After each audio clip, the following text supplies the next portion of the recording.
আপনি এক এক সময় এক এক রকম কথা বলেন, খুব রহস্য করেন আজকাল। বুঝতে পারছি না আপনার চিন্তা ভাবনা কোথায় যাচ্ছে।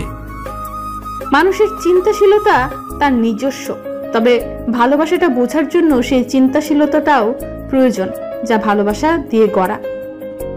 আপনি এমন একজন মানুষ যে চাইলে সুখ আর ভালোবাসা নিজে এসে আপনার কাছে ধরা দেবে। কেন কেন এই কথা বললি? আপনি খুব ভালো, আপনার মনটা তার থেকে আরো অনেক ভালো। তাই নাকি? তবে একটি ব্যাপার আমাকে খুব অবাক করেছে। কি ব্যাপার? 3 বছর আগের বর্ষা আর 3 বছর পর এই বর্ষার মাঝে অনেকটা পরিবর্তন চলে এসেছে। সময় বদলায় অপূর্ব, সময়ের সাথে মানুষও বদলায়, স্বভাবও বদলায়। এই দেখ না, 3 বছর আগে তুই যে কতটা চঞ্চল স্বভাবের ছেলে ছিলি। ফুফু সারা দিন তোকে নিয়ে ব্যস্ত থাকতো, সারাদিন এ পাড়া ও পাড়া ঘুরে বেড়াতি, আর বন্ধু বান্ধব নিয়ে আড্ডা দিতি। আর 3 বছর পর এসে তোর মাঝে কতটা চেঞ্জ চলে এসেছে। আমার এই পরিবর্তন আম্মুর অকালে চলে যাওয়ার কারণে। আম্মু ছাড়া কিছু ভাবতেই পারতাম না, কিভাবে চলবো কিভাবে থাকবো কিচ্ছু না। বাধ্য হয়েছি একা থাকতে, পরিস্থিতি বাধ্য করেছে আমাকে আমার মধ্যে পরিবর্তন আনতে। অপূর্ব, বলুন। সত্যি করে একটি কথা বলবি আমাকে? কি সত্যি কথা? তুই জীবনে সত্যিই কাউকে ভালোবেসেছিস? সত্যিকারের ভালোবাসা? দেখুন, তুই কিন্তু একটি পবিত্র জায়গায় দাঁড়িয়ে আছিস, মিথ্যে বলবি না, না হলে পাপ হবে। আমাকে এই কথাগুলো জিজ্ঞেস করার জন্য এখানে নিয়ে এসেছেন? মনে কর তাই। আমি বেসেছিলাম একজনকে, খুব ভালোবেসেছিলাম তাকে। হৃদয়ের প্রতিটা জায়গা জুড়ে সে ছিল আমার। নিজের অজান্তেই হৃদয়ের মধ্যে এক দামি সিংহাসন তৈরি করেছিলাম তার জন্য। তার জন্য ভালোবাসা ছিল এক বিশাল সাগরের মতো, তাকে দিব বলে। তারপর হঠাৎ একদিন জানতে পারলাম সেই মেয়েটি বিয়ে ঠিক হয়ে গেছে অন্য একটি ছেলের সাথে। মেয়েটি ছেলেটিকে ভালোবাসতো, মেয়েটি খুব খুশি ছিল ছেলেটিকে পাওয়ার আনন্দে। তারপর আর কি, আমার এই একতরফা ভালোবাসাকে আমি বিসর্জন দিয়ে দিলাম তার সুখের জন্য। এখনো তোর হৃদয়ে ওই মেয়েটির জন্য ভালোবাসা আছে, তাই না? প্রথম ভালোবাসা তো সহজে ঠিক ভোলা যায় না, মুছে ফেলা যায় না হৃদয় থেকে, রয়ে যায় অনেক গভীরে। সেই মেয়েটি এখন কেমন আছে, কোথায় আছে, কোনো খোঁজ রাখিস? সেই মেয়েটি আমার নিঃশ্বাসে আছে, আমার ভালোবাসার বিশ্বাসেও আছে, আমার হৃদয় আছে, শুধু এতটুকুই জানি। তার মানে তোর জীবনে ভালোবাসা ছিল। তাহলে তো তুই জানিস, তুই বুঝতে পারিস ভালোবাসায় ব্যর্থ হওয়া কতটা কষ্টদায়ক, কতটা যন্ত্রণাদায়ক হৃদয়কে। জানি, তবে মনটাও খুব বেহায়া নির্লজ্জ। যে কষ্ট দেয় তাকে বারবার মনে করে হৃদয়। এতক্ষণ দুজন মাজারের দিকে তাকিয়ে কথা বলছিলাম। বর্ষা এবার আমার দিকে তাকিয়ে বলল, তা কি চাইলি আল্লাহর দরবারে? কি তোর মনোবাসনা? কেন? এমনিতেই কি চাইলি? আগে আপনি বলুন, আপনি কি চাইলেন আল্লাহর কাছে? আল্লাহ যেন খুব জলদি একটা দুষ্টু মিষ্টি বউ তোর ঘাড়ে চাপিয়ে দেয়। কি করছেন কি? ছাড়ুন, সবাই দেখছে তো। দেখুক। অদ্ভুত চাওয়া কেন? ওমা, অদ্ভুত চাওয়া কই আবার? তোকে একদিন তো বিয়ে করতেই হবে, তাই একটু জলদি হলেই বা সমস্যা কি? তাই?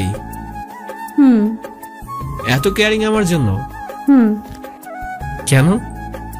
ওমা, ফুফুর অবর্তমানে আমার কিছু দায়িত্ব আছে না তোর প্রতি? যেমন? কিছু হৃদয়ের কথা বলা যায় না, বুঝে নিতে হয়। ঠিক তেমনি কিছু প্রশ্নের উত্তর হয় না, প্রশ্নটা প্রশ্ন হয়ে থাকলেই বেশি শোভা পায়। কথাটা বলে বর্ষা মাজার থেকে বেরিয়ে গেল। ওর কথাগুলো আমার হৃদয় কেমন যেন নাড়া দিল। বর্ষা কি আমায় ভালোবাসে?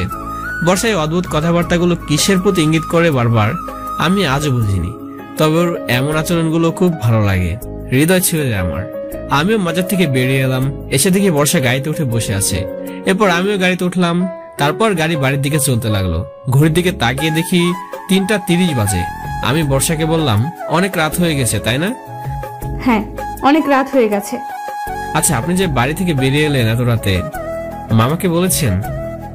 কেউ জানে না যে আমি বাড়ি থেকে বেরিয়ে এসেছি। মানে? আমার বোনকে পাহারায় বসিয়ে এসেছি, যাতে কেউ জানতে না পারে আমি বাড়ি থেকে বেরিয়েছি। আজ যদি কেউ জেনে ফেলে? সমস্যা নেই, আমি সামলে নেব। কি বলবেন তখন? বলবো তোর সাথে ছিলাম। মানে বাড়ির সবাই আমার ব্যাপারে কি ভাববে একবার ভেবে দেখেছেন? কি ভাববে মানে? তোর এত বড় উপকার করলাম আর তুই আমার জন্য এতটুকু অপবাদ নিতে পারবি না? আপনি খুব মতলবী হয়ে গেছেন আজকাল। আমি এমনই। অবশ্যই গাড়ি চলতে চলতে আমার বাড়ির সামনে এসে দাঁড়ালো। আমি গাড়ি থেকে নামলাম। বর্ষা গাড়ির জানালা দিয়ে আমাকে বলল, কালকে কিন্তু 11টার মধ্যে পৌঁছে যাস। অফিস থেকে খাগড়াছড়ি যেতে হবে, মনে আছে তো? জি মনে আছে, পৌঁছে যাবো সময় মতো। আর আপনি সাবধানে যাবেন কিন্তু। কথাটা বলে বর্ষা চলে গেল। আমি ঘরে এসে দেখি 4টা বেজে গিয়েছে। 11টার মধ্যে অফিসে যেতে হবে, তাই এখন ঘুমিয়ে নিতে হবে। বালিশে মাথা দিতেই হারিয়ে গেলাম ঘুমের শহরে। হঠাৎ একটা মেসেজের আওয়াজে ঘুমটা ভাঙলো। চোখ খুলে ঘড়ির দিকে তাকিয়ে দেখি 10টা 20 বাজে। মোবাইল হাতে নিয়ে মেসেজটা পড়তে মুখের কোনো অজান্তে হাসি ফুটে এলো। কিরে, তুই এখন পর্যন্ত ঘুমিয়ে আসছিস? তুই না বলেছিস আজকে সময় মতো পৌঁছে যাবি 11টার আগে? না আসলে মিস করবি খাগড়াছড়ি ট্যুর। জলদি ফ্রেশ হয়ে তাড়াতাড়ি চলে আসিস অফিসে। অলস একটা। কি ব্যাপার আফসার ভাই, সবাই আমাকে এভাবে স্বাগত জানালো? 15 মিনিট ভাই, 15 মিনিট মানে আর কি? 15 মিনিট কে হিয়ালি করছেন বলুন তো? সোজাসুজি বলুন, কি হয়েছে? কালকে ইয়াকুব স্যার আমাদের কড়া কণ্ঠে কি বলছো জানেন? কি বলছিল? হাতে ঘড়ির দিকে তাকিয়ে দেখি 11টা 15 বাজে, তার মানে 15 মিনিট লেট করেছি। এসব কথা ভাবতেছি, ঠিক তখনই আফসার ভাই বলে উঠলো, আমরা হলাম অফিসের সাধারণ কর্মচারী, আমাদের জন্য কি আর বাস 15 মিনিট দাঁড়াবে? ম্যাডামের কাছে মানুষের জন্যই তো এই সুযোগ বরাদ্দ আছে, তাই না? আফসার ভাই, সবই বুঝি, সবই জানি। আমাকে কি কোচি বাচ্চা পাইছেন নাকি? মুখে বলে দিলেই তো হয় যে আফসার ভাই ম্যাডাম আমার দিল, আমার জান, আমার মনের মানুষ। তাকে ছাড়া এই মুহূর্তে কল্পনা করতে পারি না। সে আমার হৃদয়ের মাঝে ঘর করে আছে, আমার অন্তরে তার ছবি আঁকা। আমার ভালোবাসার সেই মানুষটি বর্ষা, বর্ষা, বর্ষা। ঠিক তখনই পেছনে ফিরে তাকিয়ে দেখলাম বাসের ভেতরে বর্ষা দাঁড়িয়ে আছে। আফসার ভাই একটু হচকিয়ে গেল, রীতিমতো ভয় পেয়ে চুপ করে আছে। তখন বর্ষা আফসার ভাইকে বলল, কি ব্যাপার মিস্টার আফসার, আমার নামে কি বলছিলেন? কিছু বললাম না ম্যাডাম। আসলে মানে এই মিস্টার অপূর্ব জানতে চাইছিল আপনি কই। মুখ ফসকে আমার নামটা বের হয়ে গেল, কেমনটা লাগে। এরপর বর্ষা আমার দিকে একটা রাগি লুক নিয়ে চেয়ে আছে। তারপর বর্ষা সবার সামনে সিটে গিয়ে বসলো। এমনি আফসার ভাই আমার সিনাতে একটা ঘুষি মেরে বলল, ওই মিয়া, পিছনে ম্যাডাম দাঁড়িয়ে আছে, আমাকে বলবেন না? আজ বাজাইছিলেন তো আমার 12টা। আরে আমি কি জানতাম নাকি? আমি তো দেখি নাই ম্যাডামকে। আর আপনি মুখ ফসকে আমার নামটা কেন বললেন? আর কোন নাম ছিল না? আরে মিস্টার অপূর্ব, আপনি হলেন ম্যাডামের খুব কাছের লোক, বলতে গেলে খুব ক্লোজ। সো আপনার নামে কিছু বললে ম্যাডাম কি রাগ করবে? তাই তো আপনার নামটা দিয়ে পাশ কাটিয়ে গেলাম। আরে সব জায়গায় প্রেমের সাহিত্য বলতে গেলে এরকম তো হবেই, তাই না? হৃদয় সাহিত্য ভরা প্রেমের গাথামালা, যেখানে ফুল আছে সেখানে কাটা তো থাকবেই। তবে হৃদয় কে? থাক থাক থাক, খাগড়াছড়ি গিয়ে আপনার সাহিত্য শোনা যাবে। এখন প্লিজ একটু বসুন। বসলাম, দেখা যাক খাগড়াছড়িতে আবার কোন মুভি দেখতে হয়। মানে বাংলা মুভি আর কি। আমি হাসতে লাগলাম ওনার কথা শুনে। ঠিক 11টা 20 বাস খাগড়াছড়ির উদ্দেশ্যে রওনা দিল। আমরা 38 জন কর্মচারী আর বর্ষা সহ মোট 39 জন ট্যুরে যাচ্ছি। বর্ষা সবার সামনে বসে আছে আর পিছনে কয়েকজন কর্মচারী হাততালি বাজে সবাই একতালে গান গাইছে। অবশ্য বর্ষার অনুমতি নিয়ে এসব হচ্ছে, অবশ্যই বজ বলে কথা। হঠাৎ পিয়ন এসে আমাকে বলল বর্ষা নাকি আমাকে ডাকছে। সিট থেকে উঠতে আফসার ভাই জানালার দিকে তাকিয়ে তাকিয়ে বলল, জান রাধা কৃষ্ণের প্রেমলীলা না হয় আজকে বাসের মধ্যে দেখবো। আমি ওনার কথায় কান্না দিয়ে একটু হেসে চলে গেলাম বর্ষার কাছে। গিয়েই ওর পাশের সিটে বসলাম। গিয়ে ওকে দেখে তো আমি প্রায় অবাক, এত সুন্দর লাগছে আজ বর্ষাকে। একদম ডানা কাটা পরীর মতো, ঠিক কল্পনার মতো সেজে এসেছে একটা মেয়ে। আফসার ভাই ঠেলাঠেলিতে তখন ভালো করে খেয়াল করিনি ওকে। বর্ষার মুখটা কত মায়ে ভরা, একবার তাকালে যেন তাকিয়ে থাকতে মন চায়। হঠাৎ চুটকি বাজে বর্ষা বলল, এই যে মিস্টার, কি দেখছেন এভাবে? না কিছু না। 15 মিনিট লেট। তোর জন্য আজকে 15 মিনিট লেট করতে হলো বাসটাকে। অফিসে আমার কতটা ইনসাল্ট হয়েছে বুঝতে পেরেছিস? তুই কোনোদিন একটু সিরিয়াস হলি না, কোনো কাণ্ডজ্ঞান নেই। তোকে কতবার বলেছিলাম সময় মতো পৌঁছে যাবি। Sorry ma'am. দেখ, একদম মুখটা গোমড়া করে থাকবি না। কি একটা ফেস নিয়ে জন্মেছিস, বেশিক্ষণ রাগ করে থাকতেই পারি না তোর প্রতি। কথাটা বলে মুখটা ঘুরিয়ে বাইরের দিকে তাকালো বর্ষা। আমি নিচে তাকিয়ে মুচকে আসছি ওর কথা শুনে। তারপর আবার বর্ষা আমাকে বলল, খেয়ে এসেছিস? জি খেয়েছি। মিথ্যে কথাটাও ভালো করে বলতে পারিস না। কখন আবার খেয়েছিস তুই? মিথ্যে বললাম কই? চুপ। তুই ঘুম থেকে উঠেছিস কয়টায়? আমি মেসেজ না পাঠালে তো তোর ঘুমই ভাঙতো না। আবার বলছে খেয়ে এসেছে। কথাটা বলে ব্যাগের ভেতর থেকে একটা টিফিন বের করে আমার হাতে ধরে দিয়ে বলল, নে খেয়ে নে। কি এটা? আমার কলিজা, খুলে দেখতে পারছিস না তুই? টিফিন খুলে দেখি আমার জন্য ভুনা খিচুড়ি রান্না করে এনেছে বর্ষা।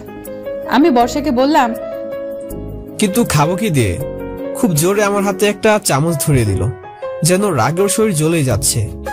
রাগলে মেয়েটাকে এত সুন্দর লাগে যে ওর সৌন্দর্যকে শতগুণ বাড়িয়ে দেয়।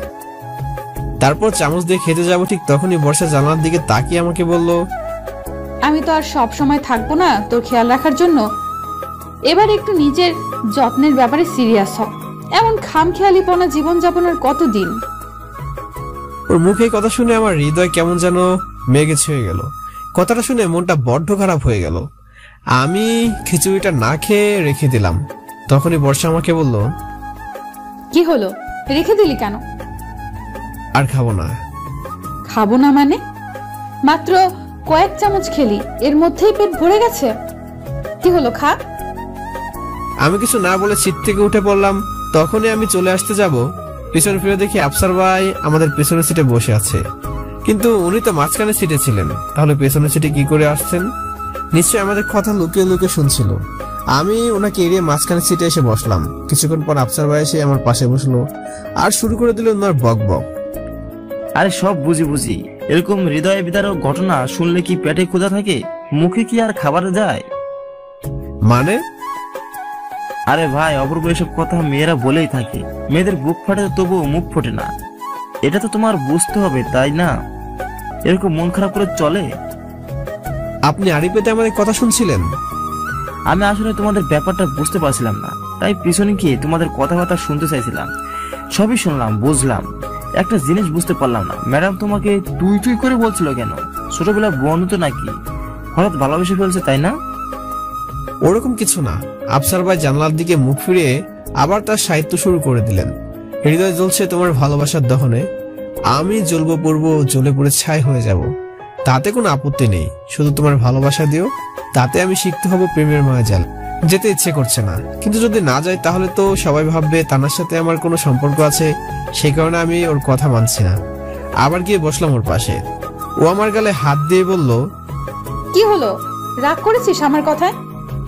ওর এই কোমল স্পর্শ আর এই মিষ্টি কথায় আমার যেন সমস্ত রাগ অভিমান হাওয়ায় মিশে গেছে। তবু মুখটা মলিন করে বললাম, না ম্যাম, আমি রাগ করবো কেন? রাগ করিনি। তবে খাওয়া শেষ না করে উঠে গেলি কেন? এমনিতেই খেতে ইচ্ছে করছিল না। খেতে ইচ্ছে করছিল না নাকি রাগ করেছিস সবই জানি। নে এবার হা কর। আমি একদৃষ্টিতে ওর দিকে তাকিয়ে আছি। কি মায়া মায়া চোখগুলো তার। আমার চিন্তা চেতনায় ব্যাঘাত ঘটিয়ে বর্ষা বলল, কি হলো, তাকিয়ে আছিস কেন? হা কর। আমি হা করলাম। বর্ষা আমাকে খাইয়ে দিল। খাবার মুখে দিয়ে বলতে লাগলো, এই তো ভালো ছেলে, আর কথায় কথায় অভিমান করার স্বভাবটাও তোর এখনো গেল না। বর্ষা আরেক চামচ নিয়ে যে আমায় খাইয়ে দেবে, তখনই আফসার ভাই এসে এমন ভাবে ডাকাডাকি শুরু করলো যেন মহা প্রলয় বেঁধে গিয়েছে। আফসার ভাই বলতে শুরু করলো, ম্যাডাম ম্যাডাম। বর্ষা তো প্রায় ভয় পেয়ে গিয়েছে, চামচটা হাত থেকে পড়ে গেল। বর্ষা রাগে কণ্ঠে আফসার ভাইকে বলল, মিস্টার আফসার, আপনার কোনো কমন সেন্স নেই? এইভাবে কেউ ভয় দেখায়? সরি ম্যাম, আসলে কি? আসলে কি? না ম্যাম, আমি আসলে আপনাকে বলতে চেয়েছিলাম ভেরি নাইস জুটি। মানে কি বলতে চাইছেন আপনি? মানে আবার কি ম্যাডাম, ভেরি নাইস জুটি খুব মানিয়েছে আপনাদের। মিস্টার আফসার, ভনিতা না করে যা বলার সোজাসুজি বলুন। না আসলে ম্যাম, আমি বলতে চাইছি যে আপনার আর মিস্টার অপূর্ব জুটিটা খুব নাইস, আপনাদের দুজনকে ভালো মানিয়েছে। আমি তো কথাটা শুনে আসমান থেকে পড়লাম। আফসার ভাই কি পাগল হয়ে গেল নাকি? বর্ষা সব বুঝতে পেরে বলল, মিস্টার আফসার, অপূর্ব আমার ফুফুর ছেলে, আমার কাজিন, আন্ডারস্ট্যান্ড? ও মাই গড, মামাতো বোনের সাথে প্রেম? কি কি বললেন আপনি? না ম্যাম, ম্যাম আমি আসলে বলতে চেয়েছিলাম, মানে আমি মিস্টার আফসার, আপনি একটু আগে কি বললেন আবার বলুন। ম্যাম আমি সরি, আসলে আমার না আমার মামাতো বোনের সাথে প্রেম ছিল। আমি ভেবেছিলাম আপনাদেরও ঠিক তাই। আফসার ভাইয়ের কথা শুনে আমার যেন লজ্জায় মাথা কাটা গেল। লোকটার মুখে কিছু আটকায় না, সব বিড়বিড় করে বলে দিচ্ছে। বর্ষা খুব রাগী কণ্ঠে মিস্টার আফসারকে বলে দিল, মিস্টার আফসার, আপনাকে যেন আর কোনো দিন এই সমস্ত আজে বাজে কথা বলতে না শুনি। যান নিজের সিটে গিয়ে বসুন। জি ম্যাম। আফসার ভাই সিটে গিয়ে বসে পড়ল। তখনই বর্ষা আমায় বলল, দেখেছিস লোকটা কি বলে গেল? দেখেছি। আপনি যেভাবে আমায় খাইয়ে দিচ্ছেন, মিস্টার আফসার এর থেকে বেশি আর কি ভাবতে পারে বলুন? শোন, কে কি বললো তাতে আমার কিচ্ছু যায় আসে না। আর তুই বেশি পাকা পাকা কথা বলিস না, নে হা কর। বর্ষা আমায় খাইয়ে দিচ্ছে। এভাবে বাসের মধ্যে সারাদিন ওর সাথে গল্প করতে করতে কাটিয়ে দিলাম। সন্ধ্যার পর ঠিক 6:20 খাগড়াছড়ি একটি বড় হোটেলে গিয়ে বাসটা থামলো। সবাই লম্বা জার্নির কারণে অনেকটা টায়ার্ড, এখন রেস্ট নিতে হবে। তাই যে যার হোটেল রুমে গিয়ে বিশ্রাম নিতে চলে গেল। তবে আমার রুমটা একদম বর্ষার রুমের সাথে পড়লো। বর্ষা আমার রুমের চাবি আমার হাতে দিয়ে বলল, সারাদিন অনেক ধকল গেছে, এবার গিয়ে একটু বিশ্রাম নে। আচ্ছা, আপনিও কি একটু বিশ্রাম নিন। এরপর বর্ষা আর আমি যে যার রুমে চলে গেলাম। হঠাৎ করে বর্ষা নিজের রুমে চিৎকার করে উঠল। চিৎকারের শব্দ পেয়ে আমি দৌড়ে রুমে চলে গেলাম। রুমে যেতে ও আমাকে খুব শক্ত করে জড়িয়ে ধরলো। ওর এমন কাণ্ড দেখে আমি যেন আকাশ থেকে পড়লাম। এই প্রথম বর্ষা আমায় এত কাছ থেকে স্পর্শ করলো, আমি যেন স্বপ্নের মধ্যে আছি। খুব ইচ্ছে করছিল 2 হাত দিয়ে আমি ওকে শক্ত করে জড়িয়ে ধরি। ওর কপালে একটি ভালোবাসার স্পর্শ এঁকে দিয়ে বলি, আমি তোমায় ভালোবাসি বর্ষা, খুব বেশি ভালোবাসি।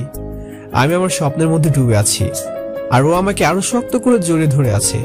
এবার আমার খুব লজ্জা করছিল। স্বপ্নের ঘর থেকে বের হয়ে বললাম, আরে কি করছেন, কি ছাড়ুন, কি হচ্ছে এসব? কি হচ্ছে কি এসব? আপনি আমাকে জড়িয়ে ধরলেন কেন? কেন, তোকে কি জড়িয়ে ধরার অধিকারটুকু আমার নেই? এসব বাজে বাজে কথা রাখুন তো। আগে বলুন, এভাবে চিৎকার করে উঠলেন কেন? বাথরুমে এই তেলাপোকাটা আমার দিকে ড্যাপ ড্যাপ করে তাকিয়েছিল। মানে আপনি চিৎকার করেছেন তেলাপোকা দেখে? আমার দিকে কিভাবে তাকিয়েছিল জানিস? বর্ষার মুখে কথাটা শুনে আমি একটা অট্টহাসি দিয়ে হাসতে লাগলাম। আমার জন্য হাসি থামছিল না। আমার হাসি দেখে বর্ষা বলল, এত হাসছিস কেন? হাসবো না তো কি করব? আপনি যেভাবে চিৎকার করেছেন আমি তো ভেবেছিলাম। কি ভেবেছিলি? বাদ দিন। তা তেলাপোকার মনে হয় আপনাকে খুব পছন্দ হয়েছে, তাই ওভাবে হয়তো তাকিয়ে। এই চুপ! একটা পোকা দেখে কি এভাবে চিৎকার করে? তুই জানিস না তেলাপোকাকে আমি কত ভয় পাই। এতগুলো টাকা দিলাম হোটেল ম্যানেজারকে, আর সে কিনা আমাকে এই 3rd ক্লাস রুম দিল। 3rd ক্লাস রুম কোথায়? রুমটা তো ভালোই, খুব সুন্দর। 3rd ক্লাস নয় তো কি? কতগুলো তেলাপোকা ঘরের ভেতরে। আমি এক্ষুনি গিয়ে হোটেলের ম্যানেজারকে এতগুলো কথা শুনিয়ে আসবো। এই কথা বলে চলতে লাগলো, আর অমনি আমি ওর হাতটা ধরে টান দিয়ে নিজের কাছে নিয়ে এলাম। ওর আর আমার মধ্যে মাত্র 4 আঙ্গুলের ফারাক। ও আমার এতটাই কাছে যে ওর নিঃশ্বাসটা আমার গলায় এসে পড়েছে। এর আগে কখনো এত কাছ থেকে দেখিনি। আমি যেন ওর নেশা আসক্ত হয়ে গিয়েছিলাম। ও আমার চোখের দিকে তাকিয়ে আছে, ওর চোখ যেন কিছু বলছে আমায়। এই মায়াভরা চোখগুলি। তারপর নিজেকে সামলিয়ে বর্ষাকে বললাম, সব ঘরে তো তেলাপোকা থাকে, এতে এত রাগ করার কি আছে? আমি যে ঘরে থাকবো সে ঘরে কোনো তেলাপোকা থাকতে পারবে না। কেন? তেলাপোকা কি আপনার আদেশ মেনে চলবে নাকি? অবশ্যই, আমার ঘর আমার মর্জি। সবসময় কি আপনার মর্জির মতোই সবকিছু হবে? একদম ঠিক বলছিস। এমন কেউ যদি আপনার জীবনে আসে যে আপনার মর্জির মতো কিছুই করবে না, তখন কি করবেন? তখন ওকে মেরে একেবারে খাটের সাথে বেঁধে রাখবো। বরকে পিটাবেন? ও মা, কথা না শুনলে পিটাবো না? আর ভালোবাসবেন না? আদর করবেন না? ওকে এত বেশি আদর করব যে অন্য মেয়ের দিকে ফিরেও তাকাবে না। তাই? একদম।